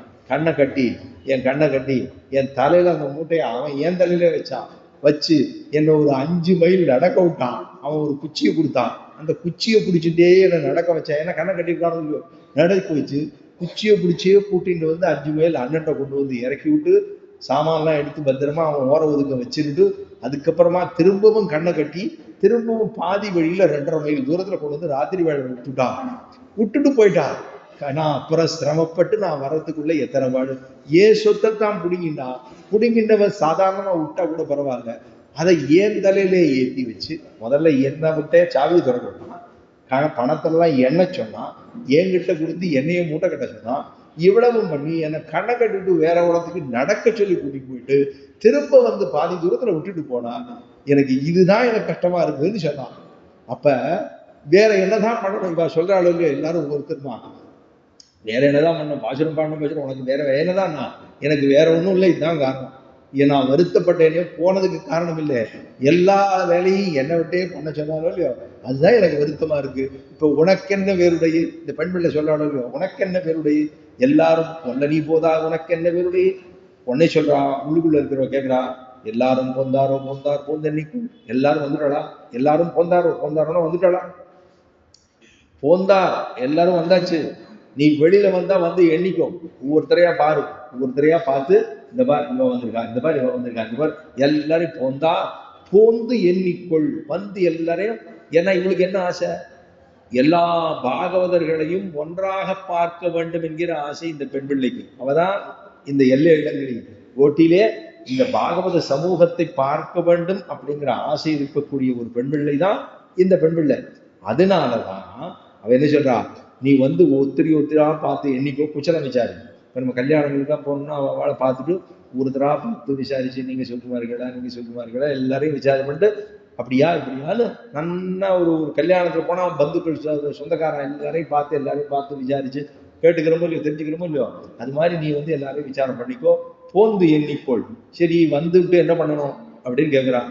வல்லானை புண்ணானை மாத்தானை மாத்தடிக்க வல்லானை மாயனை பாடையிலோரம் பாவாய். வல்லானை கொன்னானை, வல் யானை, வலிமையான யானை, குவலையா போயிட்டான். அதான் வல்லானை அப்படின்னு சொன்னா ஏதோ வல்லானை சொல்லிக்கோ. வல்லாரைன்னு ஒரு கீரை இருக்கு, இலை, வல்லாரைன்னு ஒரு இலை இருக்கு. சரி, அதை சாப்பிடணும் போல இருக்கு அப்படின்னு சொன்னாலும் அதெல்லாம் சொல்ல. வல்லாரைன்னு வல்லானைனா வலிமையான யானை, அதுதான் கோலையா போயிடும். வெற்பெரு விழவு அப்படிங்கிற ஒரு விழாவை ஏற்பாடு பண்ணினான் கம்சன். அந்த கம்சன் போறதுக்கு முன்னாடி முதல்ல குவலையா பீடத்தை முதல்ல நிறுத்தி வச்சான். இந்த யானையை முடிச்சு கண்ணனையும் பலராமனையும் முடிச்சிட வேண்டியது ஃபர்ஸ்ட் அங்க. அது இல்லைன்னா உள்ளுக்குள்ள முஷ்டிக சானூர மல்லர்கள் 2 பேர் பெரிய சண்டை போடுறவா, மல்யுத்தம் பண்றவா, அவ 2 பேரும் அங்க நிறுத்தி வச்சிருந்தான். ஏன்னா இது ஃபர்ஸ்ட், அதுக்கப்புறம் அது 2வது, அதுக்கப்புறம் தான் 3வது. அப்போ ஒவ்வொரு கேட்டகரியா வச்சிருந்தான், இவன் வச்சு முடிச்சிடணும் அப்படின்னு. அந்த வலிமையான யானையை கொண்டவனே, அந்த யானையை கொன்று நம்ம எல்லாம் ரட்சித்து கொடுத்தவனே யாரு? கண்ணன் தானே, கிருஷ்ணன் தானே. அப்ப நம்ம என்ன பண்ணணும்? எல்லாரும் சேர்ந்து வந்த பிற்பாடு வல் யானை கொன்றானை, அந்த யானையை முடித்தவன். அந்த யானையை முடித்தவன் மட்டுமல்ல, நம்முடைய ஸ்திரீத்துவ அபிமானத்தையும் குலைத்தவன். ஸ்திரீத்துவ அபிமானம்னா ஸ்திரீகள். ஏன்னா இந்த பாசுரங்களே முழுக்க எல்லாமே ஸ்திரீகளுக்கு தானே. ஆண்டாள் கோஷ்டி அப்படிங்கிறது தான் ரொம்ப முக்கியம். ஆண்டாளுக்கு தான். நமக்கு எல்லாருக்கும் என்ன சொல்லுவோம்? புருஷாள்னா போய் அங்க போய் சேவிக்கிறா, இங்க போய் சேவிக்கிறா, அவா இட்டத்துக்கு போறா, வரா கொள்றா, அவளுக்கெல்லாம் மோட்சம் உண்டா, ஏதோ வேதத்துல இப்படி சொல்லியிருக்கான் அப்படி சொல்லியிருக்கான், பூஜை எல்லாம் அவர்கள் பண்ணக்கூடாதான், இவர் பண்ணக்கூடாதான்னு நிறைய விஷயங்கள்லாம் எல்லாம் பண்ணியிருக்காளோ இல்லையோ. ஸ்திரீகளுக்குன்னு தனியா தர்மம் இருக்கும். அந்த தர்மம் இந்த புருஷர் பண்றான்னு வச்சுக்கோங்களேன், அவளுக்கு இந்த தர்ம காரியத்துல இவர்கள் ஒத்தாசையா பண்றதே அவர்களுக்கு பக்தி. தனியா பக்திங்கிறது பண்ண வேண்டாம்னு அப்படின்னு சொல்லதில்லை, எல்லாம் நன்னா பண்ணலாம். இப்போ வீட்டுல பூஜை நடக்குதுன்னா அந்த பூஜைக்கு எவ்வளவு காரியம் பண்ண வேண்டும்? பூஜைக்கு பண்றதுக்கு முன்னாடி அந்த பூஜை அறைய சுத்தம் பண்ணணும், அதுல மெழுகணும், கோலம் போடணும், விளக்கேற்றி வைக்கணும், அங்க புஷ்பங்களை எடுத்து வைக்கணும், திருத்துழா கொண்டு வந்து வைக்கணும், மாலை கொண்டு வந்து வைக்கணும், பெருமாளுக்கு பிரசாதங்களை பண்ணி அந்த பிரசாதங்களை கொண்டு வந்து வைக்கணும் இல்லையோ. இவ்வளவு யார் பண்ணணும்? வீட்டில் இருக்கக்கூடிய தர்ம பத்தினி தான் பண்ண வேண்டும். ஏன் அவளுக்கு தர்ம பத்தினின்னு பேரு? வேற வந்து சொல்லிக்கலாமோ இல்லையோ. தர்ம பத்தினி, ஏன் தர்ம புருஷன் எங்கேயா பேர் இருக்க? தர்ம புருஷன் பேரே கிடையாது, தர்ம பத்தினின்னு தான் பேரு. ஏன்னா தர்மம் செய்வதற்கு இவ தான் அவனை தூண்டுகிறாள். தர்மத்தை பண்றதுக்கே கல்யாணம் கல்யாணம் பண்ணி வைக்கிறாளோ இல்லையோ, சப்தபதினு அக்னியை சுத்தி வளம் வருவா, கையை பிடிச்சுக்கணும், பெண்ணுடைய கையையும் பிள்ளை நல்லா பிடிச்சுக்கணும், கெட்டியா பிடிச்சுக்கணும், எல்லா வரலையும் சேர்ந்து பிடிச்சுக்கணும். பிடிச்சுட்டு ஏகமிஷே விஷ்ணுஸ்வான் வேது தேவூர்ஜே விஷ்ணுஸ்வான் வேதோ திரணீபிரதே விஷ்ணுஸ்வான் வேதுன்னு 7 முறை அந்த அந்த அக்னியை வலம் வருகிறார்கள். எதற்கு? நான் இப்படியெல்லாம் இருக்கணும், இந்த மாதிரியெல்லாம் வேதத்தை கடைபிடிக்கணும், இந்த மாதிரியெல்லாம் பூர்வாச்சாரர்களுடைய அனுஷ்டானத்தை கடைபிடிக்கணும், கஷ்டம் வந்தாலும் தெம்பா இருக்கணும், நல்ல தர்மத்தை கடைபிடிக்கணும். இப்படி ஒண்ணுமொன்னா சொல்லிதான் 7 விதமாக அந்த அக்னியை வலம் வந்து சாட்சி எடுத்துக்கொள்ளுகிறோம், பிரதிஜை எடுத்துக்கொள்ளுகிறோம். அப்ப இந்த தர்ம காரியத்தை பண்ணுவதற்கு யாரு ஒத்தாசையா இருக்கான்னா பத்தினி தான் ஒத்தாசையா. அதனாலதான் அவளுக்கு தர்ம பத்தினி என்று பேரு, தர்ம புருஷன்கிற பேரு என்னைக்கு இருந்ததா தெரியல. இவ தான் தூண்டணும். ஏதாவது ஒரு நல்ல காரியத்தை பண்ற போது கூட நம்ம பார்த்துருப்போம், ஒரு தர்மத்தை கொடுப்பா, வாத்தியார் சுவாமி ஒரு தர்மத்தை கொடுத்து அந்த அந்த தர்ம பத்தினியை கையில கொடுத்து இந்த புருஷனுடைய தோல்ல வச்சுக்கோ, தோல்ல தர்ம புல்ல வச்சுக்கோன்னு சொல்லுவான். என்னதுக்கு? இவள் மூலமாகத்தான் அவன் அந்த தர்ம காரியத்தை பண்ணுகிறான். அதனாலதான் ஸ்திரீத்வாபிமானம்னா என்னது? ஏன்னா ஸ்திரீகளுக்கெல்லாம் என்னால் போய் வெளியில் போய் சேவிக்க முடியுமோ, வெளியில் போக முடியாதோ, வர முடியாதோ, பகவான் ஸ்திரீகளை பூஜை பண்ணணும்னு தனியாக சொல்லலையே, இதெல்லாம் எங்களுக்கு கஷ்டமோ, வேதத்தை புருஷால் தானே படிக்க முடியும், கோயிலில் போய் பூஜை பண்ணோம்னா அவள் தானே பண்ண முடியும், நாங்கள் பண்ண முடியாதேங்கிறது அந்த ஸ்திரீத்வாபிமானம். ஸ்திரீத்வாபிமானம்னா எங்களால் ஒன்றும் செய்ய முடியாதேங்கிற வருத்தம் அவர்களுக்கு நிறைய இருக்கு. நாங்களும் பூஜை பண்ணலாமே, எத்தனையோ பெண்களுக்கு ஆசை வரும், நாங்களும் பூஜை பண்ணலாமே, இப்படி பண்ணலாமே, அப்படி பண்ணலாமே. அதுக்குன்னு சில கிரமங்கள்லாம் இருக்கும் இல்லையோ, அதுக்காக அந்த ஸ்திரீத்வ அபிமானத்தையும் போக்கி கொடுத்தவனே. அதுதான் வல்லானை கொன்னானை. வலிமையான யானையாக இருக்கக்கூடிய கோலையாபரணத்தை முடித்தவனே மேலே சொல்றான், வல்லானை கொன்னானை மாற்றானை மாற்றழிக்க வல்லானை. மாற்றான் எதிரிகள் கம்சாதிகளை எல்லாம் அனாசாயமாக முடித்தவன். அனாயாசமா கிள்ளிக்கலைந்தானை கிருத்திமை வாடி போயின்னு ஒரு செடியில ஒரு பூச்சி இருந்ததுன்னா அதை எடுக்கிறதுக்கு நம்ம என்ன பெருசா ஆள் எடுத்துட்டு வில்லு எடுத்துட்டு அடிக்க போறோமா? அதெல்லாம் ஒன்றும் இல்லை. அப்படியே எடுத்து தட்டிட்டோம்னா அனாயாசமாக முடிக்கிறோம் இல்லையோ, அந்த மாதிரி முடிக்கக்கூடிய விஷயத்தை தான் மாற்றாரை மாற்றழிக்க வல்லானை. இந்த கண்ணன் பெருமானுக்கு ஆரெல்லாம் விரோதிகளாக பாவித்து அவனை முடிக்க வேண்டும் என்று நினைத்தார்களோ, முஷ்டிக சாமூர மல்லர்களை வரணும்னு அவன் நிறுத்தி வச்சிருந்தான், அவனையும் முடித்தவன். மாற்றானை மாற்றழிக்க வல்லானைன்னா முஷ்டிக சாமூர மல்லர்களை முடித்து, அதே போல இவர்களையும் காப்பாற்றி கொடுத்தபடினாலே மாற்றானை மாற்றழிக்க வல்லானை மாயன் அப்படின்னா. மாயன் ஆரம்பத்துல ஒரு இடத்துல மாயன்னு சொல்லிப்போம், மாயனை மன்ன விட முதலை மைந்தனின் பாசுரம். அந்த பாசுரத்துல மாயன்னு சொன்னா ரொம்ப சேட்டுகள்லாம் நிறைய பண்றவனை அப்படின்னு அர்த்தம். இங்கே மாயன்னு சொன்னா என்ன அர்த்தம் தெரியுமா? சத்ருக்கள் எல்லாம் கண்ணனெம்பெருமானிடத்திலே படக்கூடிய பாட்டை கண்ணனெம்பெருமான் இந்த பெண்களிடத்திலே படுகிறானோ இல்லையோ, அதனால மாயன்னு சொல்லிட்டான். கண்ணனெம்பெருமான் கிருஷ்ணன் எல்லா ராட்சசர்களையும் ரொம்ப அனாயாசமா முடிச்சுட்டான், எல்லாரையும் கொண்டுட்டான். பகாசரனை முடிச்சது இருக்கட்டும், வத்ச கவிச்சாதவர்களை முடிச்சது இருக்கட்டும், பூதனை முடிச்சது இருக்கட்டும், முட்டிகச்சானூர மலர்கள் எல்லாம் முடிச்சது. இதுக்கெல்லாம் நிறைய சக்தி வேணும் இல்லையோ. தேனுகாசரனை முடிச்சது, ஒவ்வொரு ஆசுதனையும் முடிச்சது ஒவ்வொரு விதம். அது சின்ன குழந்தையா இருந்த போது முடிச்சது, இவ்வளவும் பண்ணியிருக்கான். இந்த குழந்தைகளா இருக்கிற போது இவ்வளவு பேரை முடிச்சிருக்கானே ராட்சசால. கம்சனையும் கடைசியா முடிச்சுட்டான். கம்சனை முடிச்ச போது கண்ணனுக்கு வயசு 8 வயசு, அவ்வளவுதான். தான் மாமானா அதாவது தேவகிக்கு சீதப்பாவோட பிள்ளை கம்சன். அந்த கம்சனையும் முடித்தான். அப்ப இவ்வளவும் பண்ணிட்டு மாமாவை முடிச்சுட்டா அதுக்குன்னு சில தோஷங்கள்லாம் வரும்போது அதுக்குன்னு ஒரு தப்தம் இருக்கு, குண்டம் இருக்கு. அங்கே பிருந்தாவனத்துல மாமாவை முடித்ததுனால மாமாவை முடிச்சுட்டா தோஷம் தானே. மாதூல இருக்கிறவர் ரொம்ப உயர்ந்தவர், ஆனா உயர்ந்தவரா இருந்திருக்கணும், அவர் அப்படி இல்லை, இப்ப இப்படி இருந்துட்டார். அதனால என்ன ஆகும், சில பேர் சொல்லுவா மாமா இருக்கு, இந்த குழந்தை ரோஹிணி நட்சத்திரத்துல பிறந்துடுது, அதனால மாமாவுக்கு ஆகாதான் அப்படின்னு சொல்லுவா. அது கம்சன் மாதிரி மாமா இருந்தாருன்னா ஆகாதுன்னு வச்சுக்கணும், அவ்வளவுதான் சொல்லலாம். இதுவர அப்படிலாம் இருக்கணுங்கிற அவசியம் இல்லையே. அதனால அதுக்கு இதுக்கு ஒன்றும் சம்மந்தம் இல்லை. ஜேஷ்ட கேட்டை அப்படின்னா ஜேஷ்டனுக்கு ஆகாது அப்படின்னா, அப்புறம் இது சில வார்த்தைகள்லாம் சொல்லிட்டு இருக்கோம். இதெல்லாம் எல்லா நட்சத்திரங்களும் எல்லாம் ஒவ்வொன்றும் ஒவ்வொரு தேவதைகள். எல்லா நட்சத்திரங்களும் தேவதைகள். அஷ்டவசுக்கள் 27 28 இந்த திருநட்சத்திரங்கள் எல்லாமே அத்தனையுமே ஒவ்வொன்றும் ஒவ்வொரு தேவதைகள் தான். அதனால அதுக்கு ஒன்றும் கோளாறு கிடையாது. இதுக்காக சொல்ல வந்தேன். ஆஹா, மாற்றானை மாற்றழிக்க வல்லானை மாயனைனா ஆச்சரியமான சேட்டைகள் பண்ணக்கூடிய எம்பெருமான் இத்தனை ராட்சசர்களை முடித்திருந்தாலுமே கூட அவன் ராட்சசர்கள் இவனிடத்திலே படும் பாற்றை இவன் இந்த கோபிமார்களிடத்திலே பட்டான். அதான் மாயன்.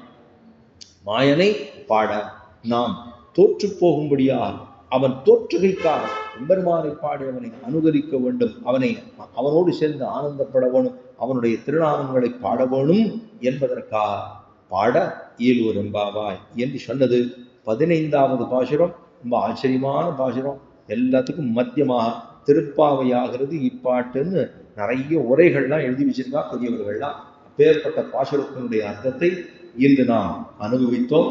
மேலே ஸ்ரீரங்க மகாத்மத்தில் இருக்கக்கூடிய ஸ்ரீரங்க விமானத்தினுடைய பிரதட்சணம் செய்வதை பற்றி சொல்லிட்டு இருந்தேன். தாயாரை போய் கேட்டிருக்கா, ஸ்ரீரங்க விமானத்தினுடைய பெருமையை சொல்ல வேண்டும் அப்படின்னு. அப்பதான் லக்ஷ்மி பகவானை ஏகாந்தமாக பிரார்த்தித்தாள். என்ன பிரார்த்தித்தாள்? சம்சாரத்தில் மூழ்கி கிடப்பவர்களுக்கு கரையேறக்கூடிய வழி என்ன? நாம் என்ன ஏதாவது நீச்சல் போட்டு அக்கறைக்கு போடலாமா? அதெல்லாம் இது ஏதோ காவேரி கொஞ்சமா இருந்ததுன்னா சின்ன வாய்க்கால இருந்தால் இக்கரையிலேருந்து நீச்சல் போட்டு அக்கறைக்கு போடலாம். இது பெரிய சாகரம், சம்சார சாகரம்னு தானே சொல்றோம். எல்லாரும் கட்டங்கள்லாம் வந்ததுன்னா சம்சார சாகரம்னு சொல்லணும். இப்போ அதுல வழி ஏறுவதற்கு வழி என்ன அப்படின்னு கேட்டா, அதுக்கு அனுஷ்டானத்தில் எளிதாயும் பலப்பிராப்தியில் பெரிதாயும் உள்ள தர்மம் யாது? அனுஷ்டானம் கொஞ்சமா இருக்கணும், ஆனா பலம் நிறைய இருக்கணும். அப்படி இருக்கக்கூடியது என்ன? இந்த மாதிரியான தர்மத்தை சொல்லுவீராக அப்படின்னு மகாலட்சுமி தாயார் பகவானிடத்திலே பிரார்த்திக்கிறாள். அப்பதான் சொல்றா, பகவான் சொல்றா, என்னுடைய ஸ்ரீரங்க விமானத்தை தரிசிப்பது, என்னுடைய ஸ்ரீரங்க விமானத்தை தரிசிப்பது, அதற்கு நமஸ்காரமும் பிரதட்சணமும் செய்வது, இம்மூன்று தர்மங்களாலும் மனுஷன் என்னுடைய சாயுஜ்யத்தை அடைவான். பெருமாள் ஸ்ரீரங்க விமானத்தை நமஸ்காரம் பண்றது, பிரதட்சணம் பண்றது, தரிசிப்பது. எல்லாரும் காலம்புரை எழுந்து என்ன சொல்றோம்? அதாவது விமான தரிசனம் கோடி புண்ணியம் அப்படின்னு சொல்லணும். அந்த மேல இருக்கிற விமானத்தை சேவிச்சிட்டோம்னா கோபுர தரிசனம் கோடி புண்ணியம் அப்படின்னு சொல்றோம். கோபுரத்தை சேவித்தா அது அவ்வளவு. அந்த தரிசனத்தை, ஸ்ரீரங்க விமானத்தை சேவிக்கணும். அந்த சந்நிதிகள்னு சொன்னாலே பொதுவா கோபுரத்தினுடைய தரிசனம்ங்கிறது ரொம்ப முக்கியம். அப்ப இங்கே ஸ்ரீரங்க விமானத்தை தரிசிப்பது, அவ்விடத்துல போய் நமஸ்காரம் பண்ணுவது. ஏன்னா கொடி இருக்கும், கருட கொடி இருக்கும். இந்த கருட கொடிக்கு முன்னாடி சேவிக்கணும். எப்ப சந்நிதிக்கு போனாலும், அதாவது பெருமாள் கோயிலுக்குலாம் போனோம்னா முதல்ல கருட கொடி, பெரிய துவஜஸ்தம்பம் இருக்கும், பெரிய கொடி இருக்குமோ இல்லையோ, அந்த இடத்துக்கு முன்னாடி தான் விழுந்து நமஸ்காரம் பண்ணணும்.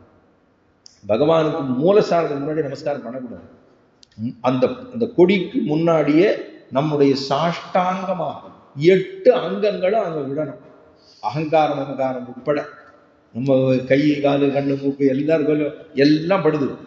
அகங்காரம் மமகாரம் இத்தனையும் தொலைஞ்சு அங்க விழுந்துடணும். அங்க உள்ள படுனா எம்பெருமான மத்தரம் தான் தியானம் பண்ணணும். ஊர்கதையை ஒம்படிக்கிறது பேசுறது இதெல்லாம் பண்ணக்கூடாது. அங்க போய் பேசக்கூடாது.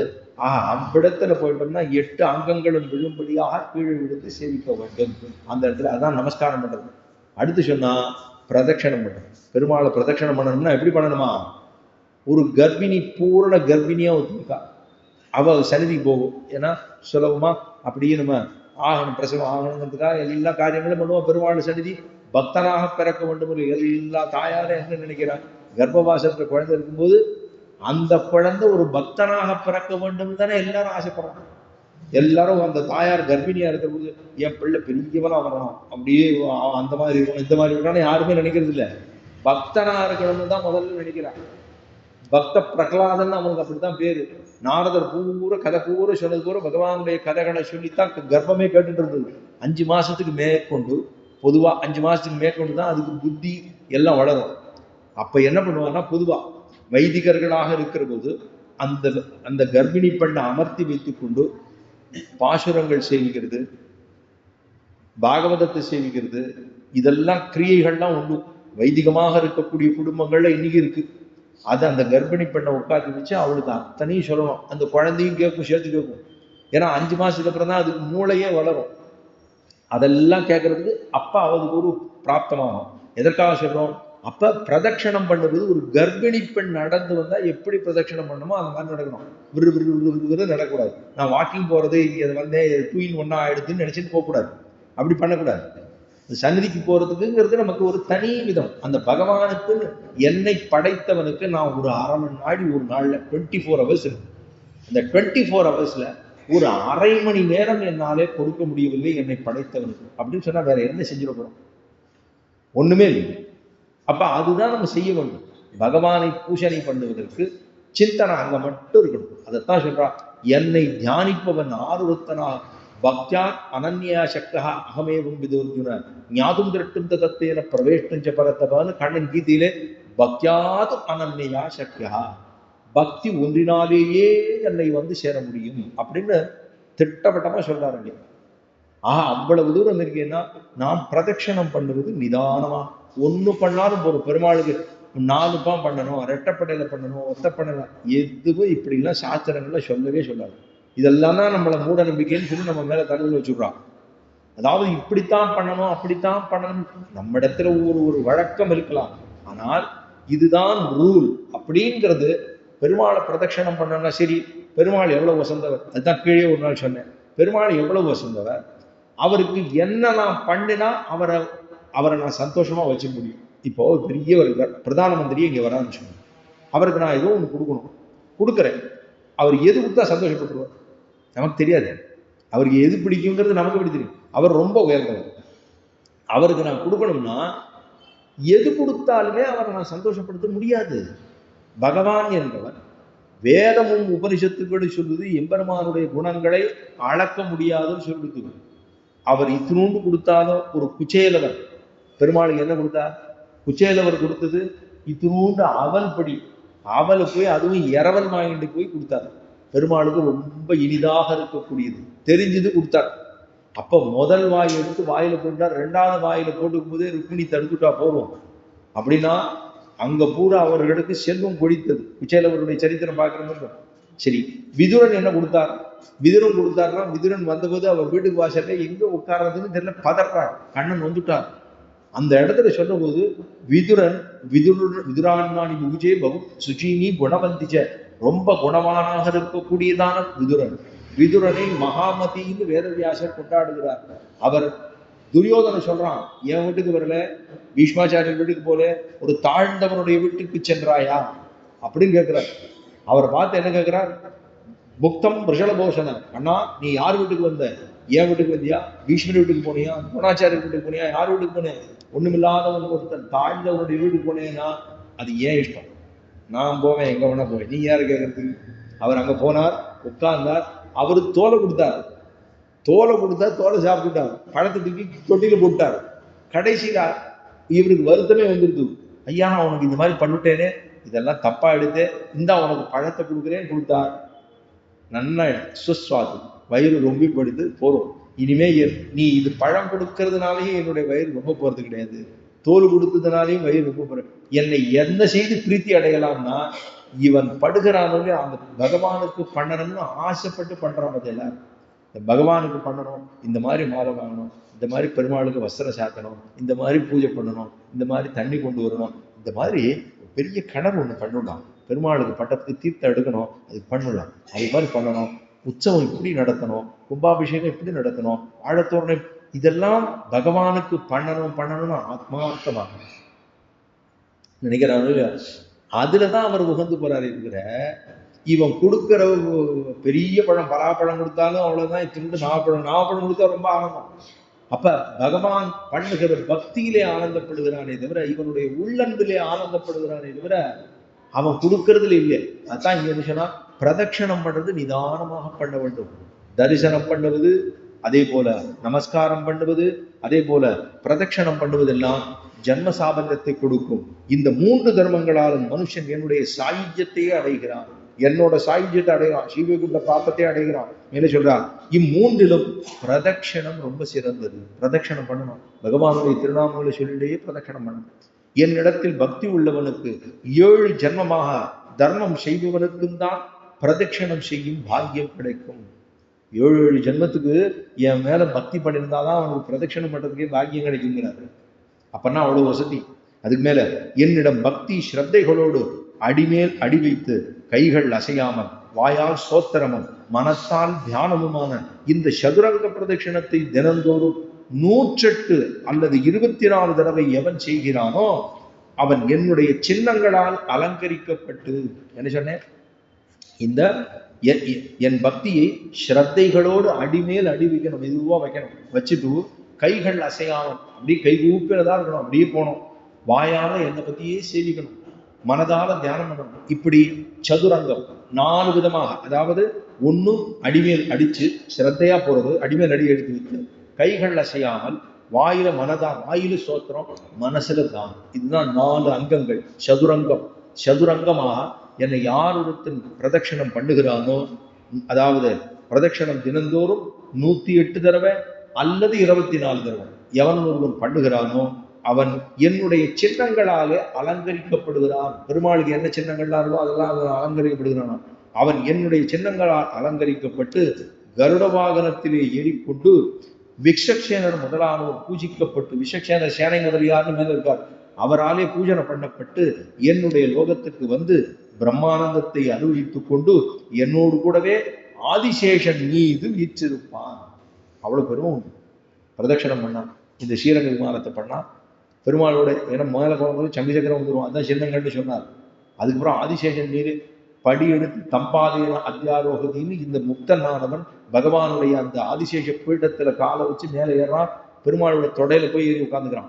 உட்காந்தவனே இவர் கேட்கிறார், யாரு நீ, யாரு கோசி அப்படின்னு கேட்பார். அகம் பிரம்மாஸ்மி, தேவர்களுடைய சரீரமாக இருக்கக்கூடியவன். அப்படின்னா இவ்வளவு நாள் கழிச்சு இப்பதான் வந்திருக்கேன் அப்படின்னு.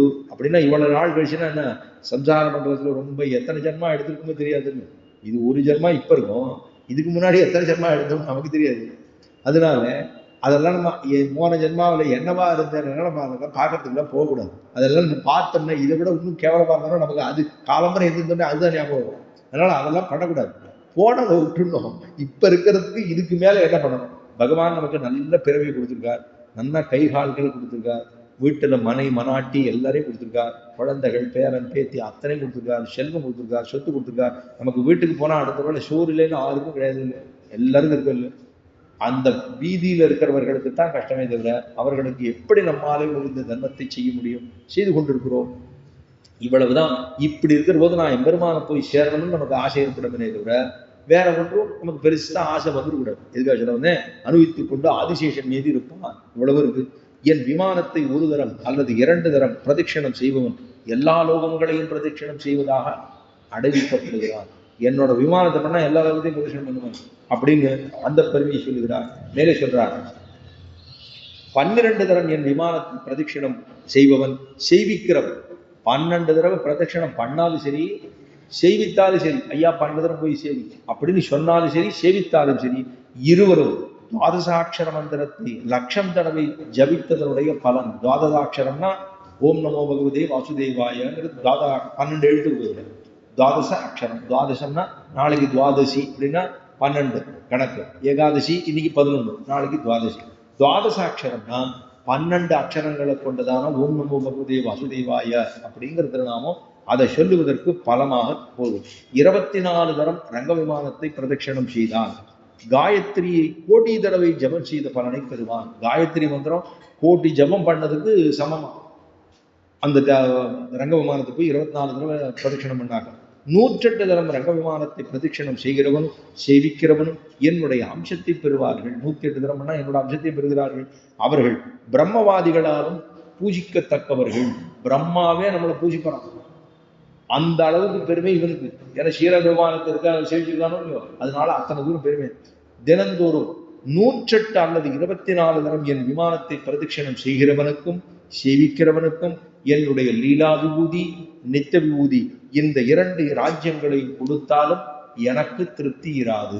பெருமாள் என்ன சொல்றார்? அதான் சொன்னேன் கீழே, எத்தனை தரம் பண்ணா திருப்தியாகும்? இவர் சொல்றார், தினந்தோறும் 108 தரம் இல்லைன்னா 24 தரம் என்னுடைய விமானத்தை பிரதட்சணம் யாரு செய்யறானோ செய்விக்கிறானோ, ஒருத்தர் போய் சொல்லுவார், நீ போய் பிரதட்சணம் பண்ணுவோம் அப்படின்னு சொல்லுவார். ஒருத்தர் என்ன சொல்லுவார்? அவர் போய் பண்ணுவார். செய்கிறவனுக்கும் செய்கிறவனுக்கும் என்ன சொல்றார் பெருமாள்? இந்த லீலா விபூதியையும் நித்திய மண்டலமாக இருக்கக்கூடிய நித்திய விபூதியையும் 2ஐயும் சேர்த்து நான் அவன்கிட்ட ராஜ்யத்தை கொடுத்தா கூட எனக்கு திருப்தி வராதுங்கிறார் பெருமாள். அவ்வளவு உயர்ந்தவனாக போகிறான் அப்படின்னு சொல்லி கடைசியாக முடிக்கிறார். இந்த 2 ராஜ்யங்களை கொடுத்தாலும் எனக்கு திருப்தி இராது. ஆகையினாலே பகவான் மற்றொரு விஷயம், முக்கியமான விஷயம் இந்த இடத்துல இதை மட்டும் சொல்லி முடிச்சுடுறேன். இந்த புஷ்கரணியை சுற்றி, இந்த சந்திர புஷ்கரணியை சுற்றி 8 திக்குகளிலும் 8 தீர்த்தம் இருக்குன்னு பார்த்தோம். அதே போல மேன்மையை நாடும் தேவதைகளும் பிரம்ம ரிஷிகளும் அங்கு உள்ளார்கள் அப்படின்னு கீழே ஒரு நாள் சொல்லியிருந்தேன். இப்போ 7 பிராகாரம் இருக்கு. ஸ்ரீரங்கத்தை சுற்றி 7 பிராகாரங்கள் இருக்கு. அந்த பிராகாரங்கள் சப்த லோகங்களை குறிக்கும். 7 லோகத்தை குறிக்கிறது. அதனாலதான் ஸ்ரீரங்கம் பூலோக வைகுண்டம்னு ஏன் சொல்றோம்? அந்த 7 லோகம், 7 வீதியும் 7 லோகத்தை குறிக்கிறது. அதைத்தான் சொல்றார்.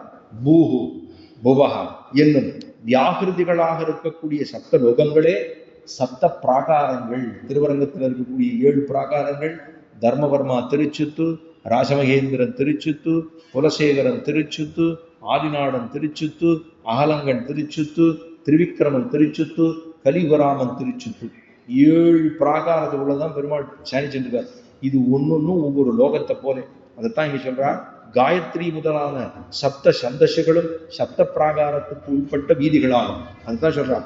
மொதோ பிராகாரம் தர்மவர்மாவுடைய திருச்சுத்து, காயத்ரி சந்தசோடு சேர்ந்த சத்தியலோகம். அதுதான் சத்தியலோகத்துக்கு ஒப்பு. முதல் திருச்சுத்து பெருமாள் இருக்கிற இடம் முதல்ல சத்தியலோகத்துக்கு ஈடு.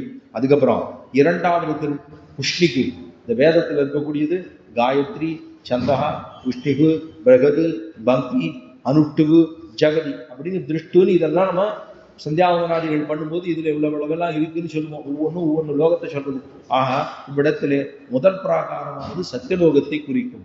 இரண்டாவது உஷ்ணிக் அப்படிங்கிறது சந்தசோடு தபோலோகத்தை குறிக்கும். தபோலோகத்தை சொல்றது. மூன்றாவது அனுட்டுபு சந்தசோடு இருக்கக்கூடிய ஜனர்லோகம், ஜனர்லோகத்தை குறிக்கும். நான்காவது பிரகதி சந்தசோடு மகர்லோகத்தை குறிக்கும். ஐந்தாவது பக்தி சந்தசோடு சுவர்லோகத்தை, சொர்க்கலோகத்தை குறிக்கும். ஆறாவது திருட்டுகு அந்த சந்தசோடு புவர்லோகத்தை குறிக்கும். ஏழாவது ஜெகதீஷ் சந்தசோடு பூலோகத்தை குறிக்கும். அப்ப இதுக்கு உள்ளதான் பெருமாள் அத்தனை தூரம் எழுந்துள்ள உள்ளான். விமானம் பிரணவாகார விமானம். அந்த விமானமே பிரணவம், ஓங்கிற பிரணவமே விமானமாக உள்ளது. ரங்கமண்டபம் காயத்ரி துவாரத்தில் உள்ளுக்குள்ள போனோம்னா காயத்ரி மண்டபம் இருக்கு. இந்த காயத்ரி மண்டபம், காயத்ரியில 24 எழுத்துக்கள் உண்டு. அந்த 24 அக்ஷரங்கள் தான் 24 தூணா இருக்கு. ஒன்னொன்னுதான் அர்த்தம் இருக்கு, வெறுனே 24 தூண் இல்லை. காயத்ரி மண்டபம்னே பேரு.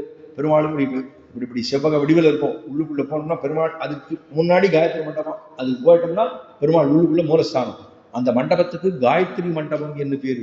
24 அங்க இருக்கக்கூடிய ஸ்தூலங்கள் 24 தூண்கள். 2 தூண் இருக்கு. ஒன்னு ஹ, ஒன்னு ரி. ஹரின்னு சொல்லப்படுகிற எம்பெருமான் உள்ளுக்குள்ளே சயனித்துக் கொண்டுள்ளான். அவ்வளவு தூரம் பிரசித்தி பெற்றது. காயத்ரி மண்டபத்தில் உள்ள 24 ஸ்தம்பங்கள் காயத்ரி மந்திரத்தில் இருக்கக்கூடிய 24 அக்ஷரங்களை கொண்டது.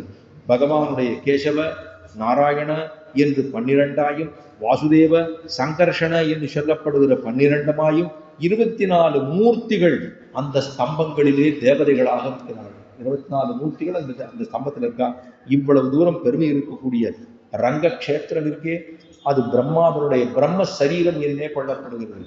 அதற்கு விமானம் சிரசாக உள்ளது. அந்த 2 காவேரிகளும் கைகளாக உள்ளது.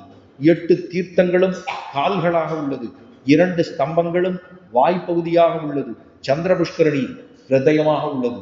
அதுக்கப்புறம் ரங்கம் என்னும் 2 அக்ஷரங்கள் பிராணனாக உள்ளது. இழுக்கிறோம் உடம்பு பிராணனாக உள்ளது. எல்லா பிராணிகளின் காலடியும் யானையின் காலடியில் அடங்குவது போல் அதாவது மத்தியானந்தம், சுரானந்தம், பிரம்மானந்தம், சத்யானந்தம் என்னும் ஆனந்த சதுஷ்டயமும் ரங்க வித்தையிலே அடக்கம். இந்தந்த கிரந்தங்கள் பூரா இதெல்லாம் எம்பெருமானுடைய திருமேனிக்குள்ளே அடக்கம். அவ்வளவு தூரம் இந்த ரங்க வித்தியத்திலே ரங்க வித்தியை என்னும் லதை ஷீராப்தியில் உண்டாய் விரஜையில் முளைவிட்டு சரையூவில் துளித்து பூத்து காவேரியில் பழம் கொடுத்தது. அந்த பழத்தின் ரசத்தை பிரம்மா முதலான தேவர்களும் விபீஷணன் முதலானவரும் அனுபவிக்கிறார்கள். பிரகலாதனே, இப்படி ரகசியமாயுள்ள வித்தியை கைலாசத்தில் சிவனுடைய உபதேசம் மூலமாக எனக்கு கிடைத்தது. அது சொல்றார். கடவுள் சொல்றார், கைலாசத்தில் இருக்கக்கூடிய சிவபெருமானார் தான் இதெல்லாம் எனக்கு சொன்னார் என்று. இதை நான் உனக்கு சுருக்கமாக சொன்னேன். ரங்க வித்தியை படிப்பவன் இதர விஷயங்களிலே மனம் செலுத்த மாட்டான். இந்த ஸ்ரீரங்க விமானத்தை, ஸ்ரீரங்கத்தையும் ஸ்ரீரங்கத்தில் இருக்கக்கூடிய எம்பெருமானையும், ஸ்ரீரங்க வீதிகளே அத்தனை உயர்ந்ததான வீதி. ஸ்ரீரங்க மகாத்மியம் அப்படிங்கிறதுலதான் ஆரம்பத்திலிருந்து தொடக்கமாக இன்று பரியந்தம் ஸ்ரீரங்கத்தினுடைய சிறப்புகள் மகாத்மியம் என்ன அப்படிங்கிறத ஒன்றாக சொல்லி கொண்டு வந்தேன். சரையு எப்படி இருக்கு? அது அயோத்தியாவில் இருக்கு. சரையும் அயோத்தியாவில் இருக்கு. விரஜ தீர்த்தம்னா சரைவா அங்க ஓடுது. ஆச்சா, அதே போல விரஜங்கிறது ஸ்ரீவைகுண்டத்துக்கு பக்கத்துல இருக்கு. அதுதான் சரைவா ஓடுது. அதே விரஜ தீர்த்தம் தான் கிருஷ்ணாவதாரத்திலே, பிருந்தாவனத்திலே, கோகுலத்திலே, மதுரை அதிலே யமுனையா ஓடுது. அது ரெண்டும் தான் இப்ப ஸ்ரீரங்கத்துக்குள்ளே ஒரு பக்கம் சரைவாகவும் ஒரு பக்கம் அதுவே யமுனையாகவும் 2 நதிகளாக ஓடுகிறது. விரஜை வேறல்ல, இங்க இருக்கக்கூடிய காவேரி வேறல்ல. சரையு வேறல்ல, இங்கு ஓடக்கூடிய காவேரி வேறல்ல. யமுனை வேறல்ல, இங்கு ஓடக்கூடிய காவேரி வேறல்ல. காவேரி விரஜாசேயம் வைகுந்தம் ரங்கமந்திரம் ச வாசுதேவோ ரங்கேசையா பிரத்யக்ஷம் பரமம் பதம். பெருமாள் இருக்கார். விமானம் பிரணவாகாரம், வேதசிங்கம் மகாத்புதம், பகவான் ரங்கசாயி பிரணவார்த்த பிரகாசகா, காவேரி விரஜாசேயம் வைகுந்தம் ரங்கமந்திரம் ச வாசுதேவோ ரங்கேசையா பிரத்யக்ஷம் பரமம் பதம். காவேரி வேறல்ல, விரஜை தீர்த்தம் வேறல்ல. உமா விமானம் வேறல்ல, பரவதத்தினுடைய பரவதம் வேறல்ல, அங்கு இருக்கக்கூடிய வாசுதேவன் வேறல்ல, ஸ்ரீ ரங்கநாதன் வேறல்ல, இதுவே பரவதம். ஸ்ரீரங்கம் என்று சொன்னார் அது பரவதத்தை ஒக்கும். அங்கு இருப்பவர்கள் எல்லாருமே பூலோக வைகுண்டம் என்று சொல்லுவது போல பகவான் பிரம்மாவுக்கு எப்படியெல்லாம் சேவை சாதித்தானோ அதே ரீதியிலே தேவதைகள் எல்லாம் இவனை எப்படி பூஜனை பண்ணார்களோ அதே ரீதியிலே பெருமான் நம்மை போல்வார்களுக்கும் அனுகிரகம் பண்ணும்படியாகத்தான் ரொம்ப சுலபனாக அங்கே எழுந்துள்ளி கொண்டு காட்சி தருகிறார். அந்த வைகுண்ட ஏகாதசின்னு சொல்லப்படுகிற இன்றைய சிறப்பு பரமபதர் வாசல் வழியாக பெருமாள் உள்ளுக்குள்ள வருவார். அந்த பிரதட்சணம் குலசேகர ஆழ்வார் பிரதட்சணம்னு பேர். அந்த இடம் 7 பிரதட்சணம் சொன்னேன்னு இல்லையோ, அதுல தர்மவர்மா, ராசமகேந்திரன், குலசேகரன், இதுதான் 3வது திருச்சித்து பிரகாரம். பிரகாரம் 3வது பிரகாரம். அதை ஏகாதசி பிரதட்சணம் பண்ற இடம்னே சொல்லுவா. ஏகாதசி பிராகாரம்னே சொல்லுவாரு. ஏகாதசிக்கு ஏகாதசி அந்த பிரதட்சணம் பண்ணுவா. அங்க பிரதட்சணம் பண்ணோம்னா வடக்கு பக்கத்துல அந்த பெருமானுடைய பின்பக்கத்துல வடக்கு பக்கம், இந்த வடக்கு பக்கத்தினுடைய மூலையில வடமேற்கு திசையிலே ஒரு மண்டபம் இருக்கும். இப்ப இன்னைக்கு பெருமாள் புறப்பட்டிருப்பார். ஆஸ்தானத்திலேருந்து புறப்பட்டு வெளியில வந்தாச்சு. வந்துட்டு இப்ப திருமாமணி மண்டபம் ஆயிரங்கால மண்டபத்துக்கு எழுந்திருப்பார். 8 மணி ஆச்சு, 8:30 மணி ஆயிடுது, புறப்பட்டு வந்துருப்பாருங்க. ஒரே கூட்டமா இருக்கும். அந்த திருமாமணி மண்டபம் வேறல்ல, அதுவே பரமபதம். அந்த இடம் பூரா பரமபதம் தான். அந்த மணல்வெளி இருக்கும் இல்லையோ, அதுதான் நம்ம வாழக்கூடிய இந்த நிலவுலகம். லீலா விபூதிக்கு பிரமாணம் தான். உள்ளுக்குள்ள இருக்கிறது ஆயிரங்கால் மண்டபம் தான் பூரா, அதுதான் பரமபதம். அந்த இடத்துல பெருமாள் புறப்பட்டு உள்ளேந்து குலசேகர ஆழ்வாருடைய திருச்சுத்துல வரும்போது வடமேற்கு திசையில ஒரு மண்டபம் இருக்கு, 4 கால் மண்டபம். அந்த இடத்துக்கு புறப்பாடு வந்த உடனே அங்க நிறுத்திடுவாங்க. நிறுத்திட்டு ஒரு திரை சேர்ப்பார்கள். திரை சேர்த்துட்டு பெருமாளுக்கு அந்த இடத்துல வஸ்திரத்தை மாத்துவாங்க. பெருமாளுடைய திருமேனியில திருப்பரியட்டம் அங்க ஒரு வஸ்திரம் சேர்ப்பாங்க. அது எதனுடைய தாற்பயம்னா, நாம் எல்லாரும் இங்கிருந்து புறப்பட்ட பிற்பாடு ஸ்தூலமான சரீரம், இங்க இருக்கக்கூடிய சரீரம் இங்கே படும். அதுக்கப்புறம் ஸ்தூல சரீரம் என்று ஒன்று கொடுக்கப்படும். அது கொடுத்துட்டு அர்ச்சிராதி மார்க்கத்தை பிடித்து விரஜ தீர்த்தத்துல போய் நம்ம தீர்த்தமாடுவோம். தீர்த்தமாடுகிற போது அந்த ஸ்தூல சரீரமும் நீக்கப்படும், சூக்ஷ்மமான சரீரம் கொடுக்கப்படும். ரொம்ப சூக்ஷ்மமா இருக்கும். அந்த சூக்ஷ்மம் எவ்வளவு சின்னதுன்னா, நெல் இருக்கும், நெல்லோட நுனி, அந்த நுனியை 100 பாகமா போடணும். அதுல ஒரு பாகம் அவ்வளவு சின்னதா இருக்கும் இந்த சரீரம். அதுக்குதான் சூக்ஷ்மமான சரீரம் என்று பேர். அந்த சரீரம் கொடுக்கப்பட்டு பகவானை போய் நாம் சென்று சேருகிறோம். அவனுடைய திருமேனியிலே போய் சேருகிறோம். அவனுக்கு கைங்கரியம் பண்றோம். அந்த இடத்தை என்னன்னு சொல்லுவாங்கன்னா விரஜா தீர்த்தம் என்று சொல்லுவேன். ஒரு 4 கால் மண்டபம் சொன்னேனே, அந்த 4 கால் மண்டபத்தை விரஜா தீர்த்தம். அங்க போன உடனே பெருமாளுக்கு ஒரு வஸ்திரம் சேர்ப்பான். அதுக்கு என்ன அர்த்தம்னா, இந்த சரீரமானது அங்கே போய் விரஜ தீர்த்தங்களை நாம் எல்லாம் முடிந்தவர்கள் நமக்கு சரீரம், வேறொரு சரீரம், சூக்ஷ்மமான சரீரம் கொடுக்கப்பட்டு எம்பெருமானை போய் சேருகிறோங்கிறத தானே நடத்தி காட்டுறார் பெருமான். அதுதான் அந்த இடத்துல ஒரு பெருமை. இப்பேற்பட்ட ஸ்ரீரங்க மகாத்மத்தை இந்த திருப்பாவை, ஏன்னா திருப்பாவைங்கிறது கண்ணனுக்காக பாடினது. ஆனா அதுல பாசுர தனியன் என்ன சொல்லுதுன்னா, தனியன் சொல்லும்போது ரங்கனுக்காக அப்படின்னு சொல்லுது. இந்த ரங்கன் திருவரங்கநாதனை தானே அன்னவயல் புதுவை ஆண்டாள் அரங்கிற்கு பண்ணு திருப்பாவை பல்பதியம்னு சொல்லியிருக்கான். அன்னவயல் புதுவை ஆண்டாள் அரங்கருக்கு பண்ணு திருப்பாவை பல்பதியம். இந்த பாசுரங்களை யாரு கொடுத்துருக்க? அரங்கனுக்கு கொடுத்துருக்க அப்படி சொல்லிட்டார். அப்ப அரங்கனத திருக்கல்யாணம் பண்ணி கொள்ளணும்னு அங்கதான் போய் சேர்ந்தது. என் பெருமானப்பதான் போய் சேர்ந்தார். அந்த ஸ்ரீரங்க மகாத்மத்தையும் சேர்த்து சொல்லும்படியான ஒரு பிராப்தம் இந்த சேலம் மாநகரத்திலே, இந்த குகை இடத்திலே, இந்த தர்ம ஸ்தாபனத்திலே ஸ்ரீ ராமலிங்க சௌடேஸ்வரி அம்மன் தர்ம மடாலய சமரச சன்மார்க்க சபையிலே இது போன வருஷம் அடியனுக்கு சொல்ற பிராப்தமாயிற்று. இந்த வருஷமும் சொல்லுகிற பிராப்தமாயிற்று.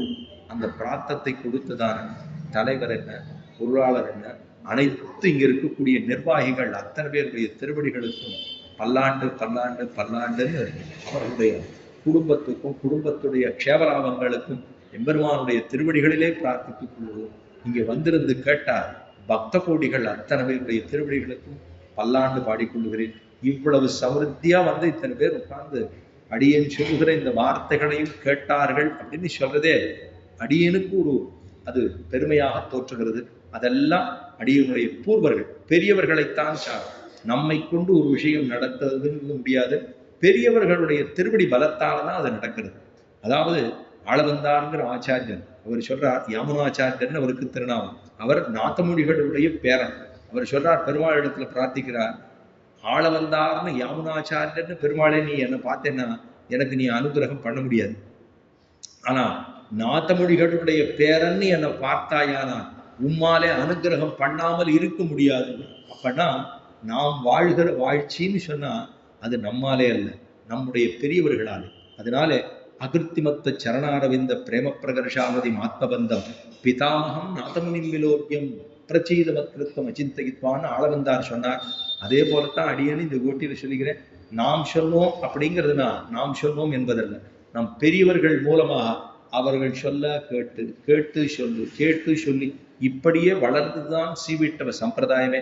ஏதோ தானாக நாம் படித்தோம் சொன்னோங்கிறதல்ல, அவர்கள் சொல்ல நாம் கேட்டு அதன் பிரகாரமாக நாம் வாழ வேணும்னு தான் ஒவ்வொருத்தரும் கடைசி பர்யந்தம் முயல்கின்றோம் அப்படிங்கிறத சொல்லிக்கொண்டு அவர்களுடைய பெருமையினாலே தான் இவ்விடத்திலே அடியனுக்கு சொல்லக்கூடிய ஒரு பிராப்தம். அடியவங்களுடைய ஆச்சாரியர்கள் குருக்கள் அத்தனை பேருடைய கிருப்பையினாலதான் இங்கே சொல்லும்படியான ஒரு பிராப்தம் வந்தது. இதை கேட்கக்கூடியதான பிராப்தம் உங்க எல்லாருக்கும் கிடைத்ததுங்கிறது பெரிய மகிழ்ச்சியை கொடுக்கிறது. இந்த நன்னாளிலே இன்றோடு 15 நாள் பூர்த்தியாகிறது. நாளையிலிருந்து 16வது பாசுரத்தை தொடங்குவார்கள். அப்படிங்கிறதுனால இன்றைய தினம் உங்க எல்லாரையும் சேவிக்கக்கூடிய ஒரு பிராப்தம் கிடைத்தது. ஆழ்வார் எம்பெருமானார் ஜீய திருவிகளுக்கு பல்லாண்டு பல்லாண்டு பல்லாண்டுன்னு பாடி இந்த தர்மத்தினுடைய சனாதனம், இந்த மடாலய சமரச சன்மார்க்க சபை, இந்த சபையில இருக்கக்கூடிய கைங்கரியம் மேலும் அபிவிருத்தி ஆகவும் நிறைய பண்ணணும். தர்மத்துக்கு தர்மம் அப்படி சொன்னா வேதத்துல சொல்லப்பட்ட பிரமாணம் என்ன? தர்மத்துக்கு வேதமே பிரமாணம். அந்த வேதத்துல சொல்லப்பட்ட விஷயத்தை தான் அன்னதானம் அப்படிங்கிறது எவ்வளவு உயர்ந்தது. அன்னத்தை ஒருத்தர் கொடுக்குறான்னா அது பகவானுக்கே கொடுப்பது போலத்தான். அந்த பகவானுக்கு கொடுக்கக்கூடிய விஷயங்கிறது உயர்ந்த விஷயம். அது ஏழைகளுடைய அவர்களுக்கு கொடுக்கக்கூடிய அன்னதானம் அவர்களுடைய வாழ்வுக்கே ஆதாரமாக கொடுக்கப்படுகிறது. அத்தனை தூரம் உயர்ந்த கைங்கரியங்களை பண்ணி அடியே இருக்கிறதுக்கு இடத்தை கொடுத்து அவர்கள் அடியனுக்கு இருக்கிறதுக்கு எல்லா வசதிகளையும் செய்து கொடுக்கக்கூடிய இந்த நிர்வாகிகள் அத்தனை பேருக்கும் அடியனுடைய நன்றி கிருதஜ்ஞதையை தெரிவித்துக் கொண்டு செங்கன் திருமுகத்தை செல்வ திருமாலால் எங்கும் திருவுருள் பெற்று இன்றிருக்க வேண்டுமாக இந்த நன்னாளிலே வைகுண்ட ஏகாதசியிலே எல்லாம் வல்லதான இறைவனை பிரார்த்தித்துக் கொண்டு ஆண்டாள் திருவடிக்கு பல்லாண்டு பாடி, பெரியாழ்வார் திருவடிகளுக்கு பல்லாண்டு பாடி, ஆழ்வார்கள் வாழி அருளை செயல் வாழி தாழ்வாதுமின் புறவர் தாம் வாழி ஏழ்வாருமையே அவர்கள் உரை தவைகள் தாம் வாழி செய்யமறை தன்னுடனே சேர்ந்துன்னு மணவாள மாமிகள் தான் தெரிவித்தார். ஆழ்வார்கள் வாழ்ந்து கொண்டிருக்க வேணும். அவர்கள் எப்படி வாழ்வார்கள்னா அவர்களுடைய கிரந்தங்கள் சொல்லப்பட்டதான பிரமாணங்கள் கொடுத்திருக்காரு, அதன் மூலமே ஆழ்வார்கள் வாழ்கிறார்கள். அருளி செயல்னு அதுக்குதான் பேர். பகவானுடைய அந்த இதுக்கு அருளி செயல்னு பேர். ஆழ்வார்கள் வாழி அருளி செயல் வாழி. அதுக்கு கொடுத்த வியாக்கியானங்களை கொடுத்தாலே, உரைகள் கொடுத்த பூர்வாச்சாரர்கள் இருக்காளே, அவர்கள் வாழ வேண்டும். அவர்கள்லாம் வாழ்ந்தா தானே நம்ம இப்ப சொல்ல முடியும். நம்மளா வந்து எத்தியா சொல்ல முடியுமா? சொல்ல முடியாது. அந்த உரைகளை கொண்டு பூர்வாச்சாரர்களை கொண்டு தானே இத்தனையும் சொல்ல முடியும். அவர்களுக்கும் பல்லாண்டு பல்லாண்டு பல்லாண்டுன்னு பாடி பகவத பாகவத ஆச்சாரிய கிருபை எல்லோருக்கும் கிடைக்க வேண்டும் என்று செங்கர் திருமுகத்தை செல்வ திருமாலை பிரார்த்தித்துக் கொண்டு அமைகிறேன். ஆழ்வார் எம்பெருமானார் ஜீய திருவடிகளே சரணம். அடியேன் பாகம் செய்யும் எல்லே இளங்கடியே இன்ன முறங்குதியோ சில்லேன் நடையின் மீர் நங்கமீ போதறிகின்றேன் வல்லை உன் கட்டுரைகள் மண்டை உன் வாயரிதம் வல்லீர்கள் நீங்களே நானேதான் ஆயிடுக வல்லை நீ போதாய் உனக்கென்ன வேறுடையை எல்லாரும் போந்தாரோ போந்தார் போந்தெண்ணிக்கொள் அல்லானை கொன்னானை மாத்தானை மாத்தழிக்க வல்லானை மாயனை பாட ஏலோரெம்பாவாய் திருவாடிப்பூரத்தில் ஜகத்துதித்தாள் வாழியே திருப்பாவை 30 செப்பினாள் வாழியே பெரியாழ்வார் பெத்தெடுத்த பெண்பிள்ளை வாழியே பெரும்பூதூர் மாமுனிக்கு பின்னானாள் வாழியே 143 உரைத்தாள் வாழியே உயரங்கருக்கே கண்ணி முகந்தளித்தாள் வாழியே ஒருவாளன் திருமல்லி வளநாடு வாழியே மன்புதுவே நகர்கோதை மலர்ப்பதங்கள் வாழியே உதை பிறந்தவோர் கோவிந்தன் வாழ்மோர் சோதி மணிமாடந்தோன்னுமோர் நிதியார் நல்ல பக்தர் வாழுமோர் ஆண் மறைகள் ஓதுமோர் வெள்ளிபுத்தோர் வேதப்போனோர் பாதகங்கள் தீர்க்கும் வரமனடி காட்டும் வேதமனைத்துக்கும் வித்தாகும் போதை தமிழ் ஐயைந்து மைந்து மரியாதமானிடரை ஐயம் சுமப்பதும் வம்பு. ஆண்டாள் திருவடிகளே சரணம்.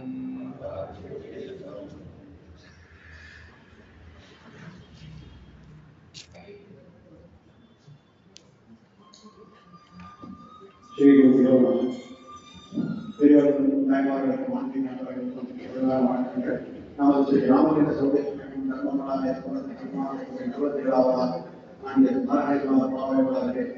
இன்று 15 நாள் காலையில்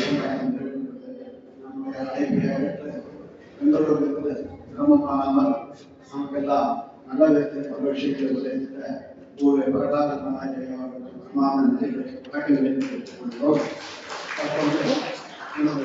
மதாத்திய நிர்வாகத்திற்கு செஞ்சிருக்கிற அம்மாவதை அரசு தந்தையர் அவர்கள் நிர்மாணம் பண்ணி கொண்டிருக்கிறார்கள். அவர்களுக்கு நன்றி.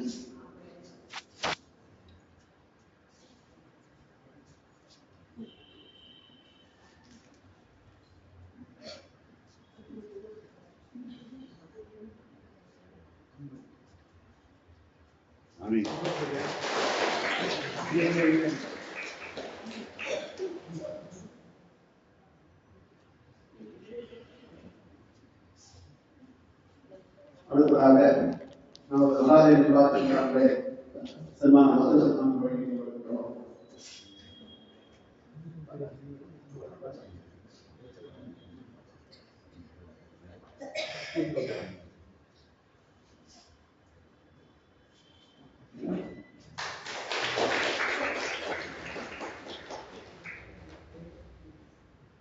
அடுத்ததாக அந்த மகானே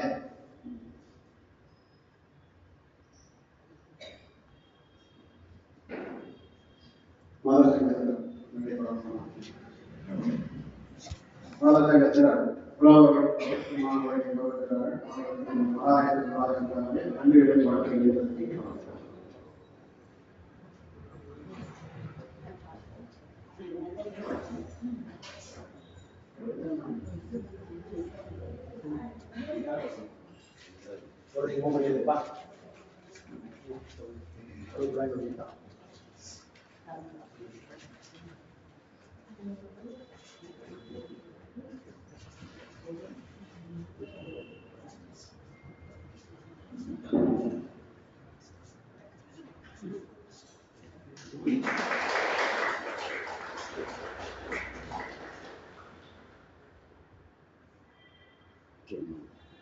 சார்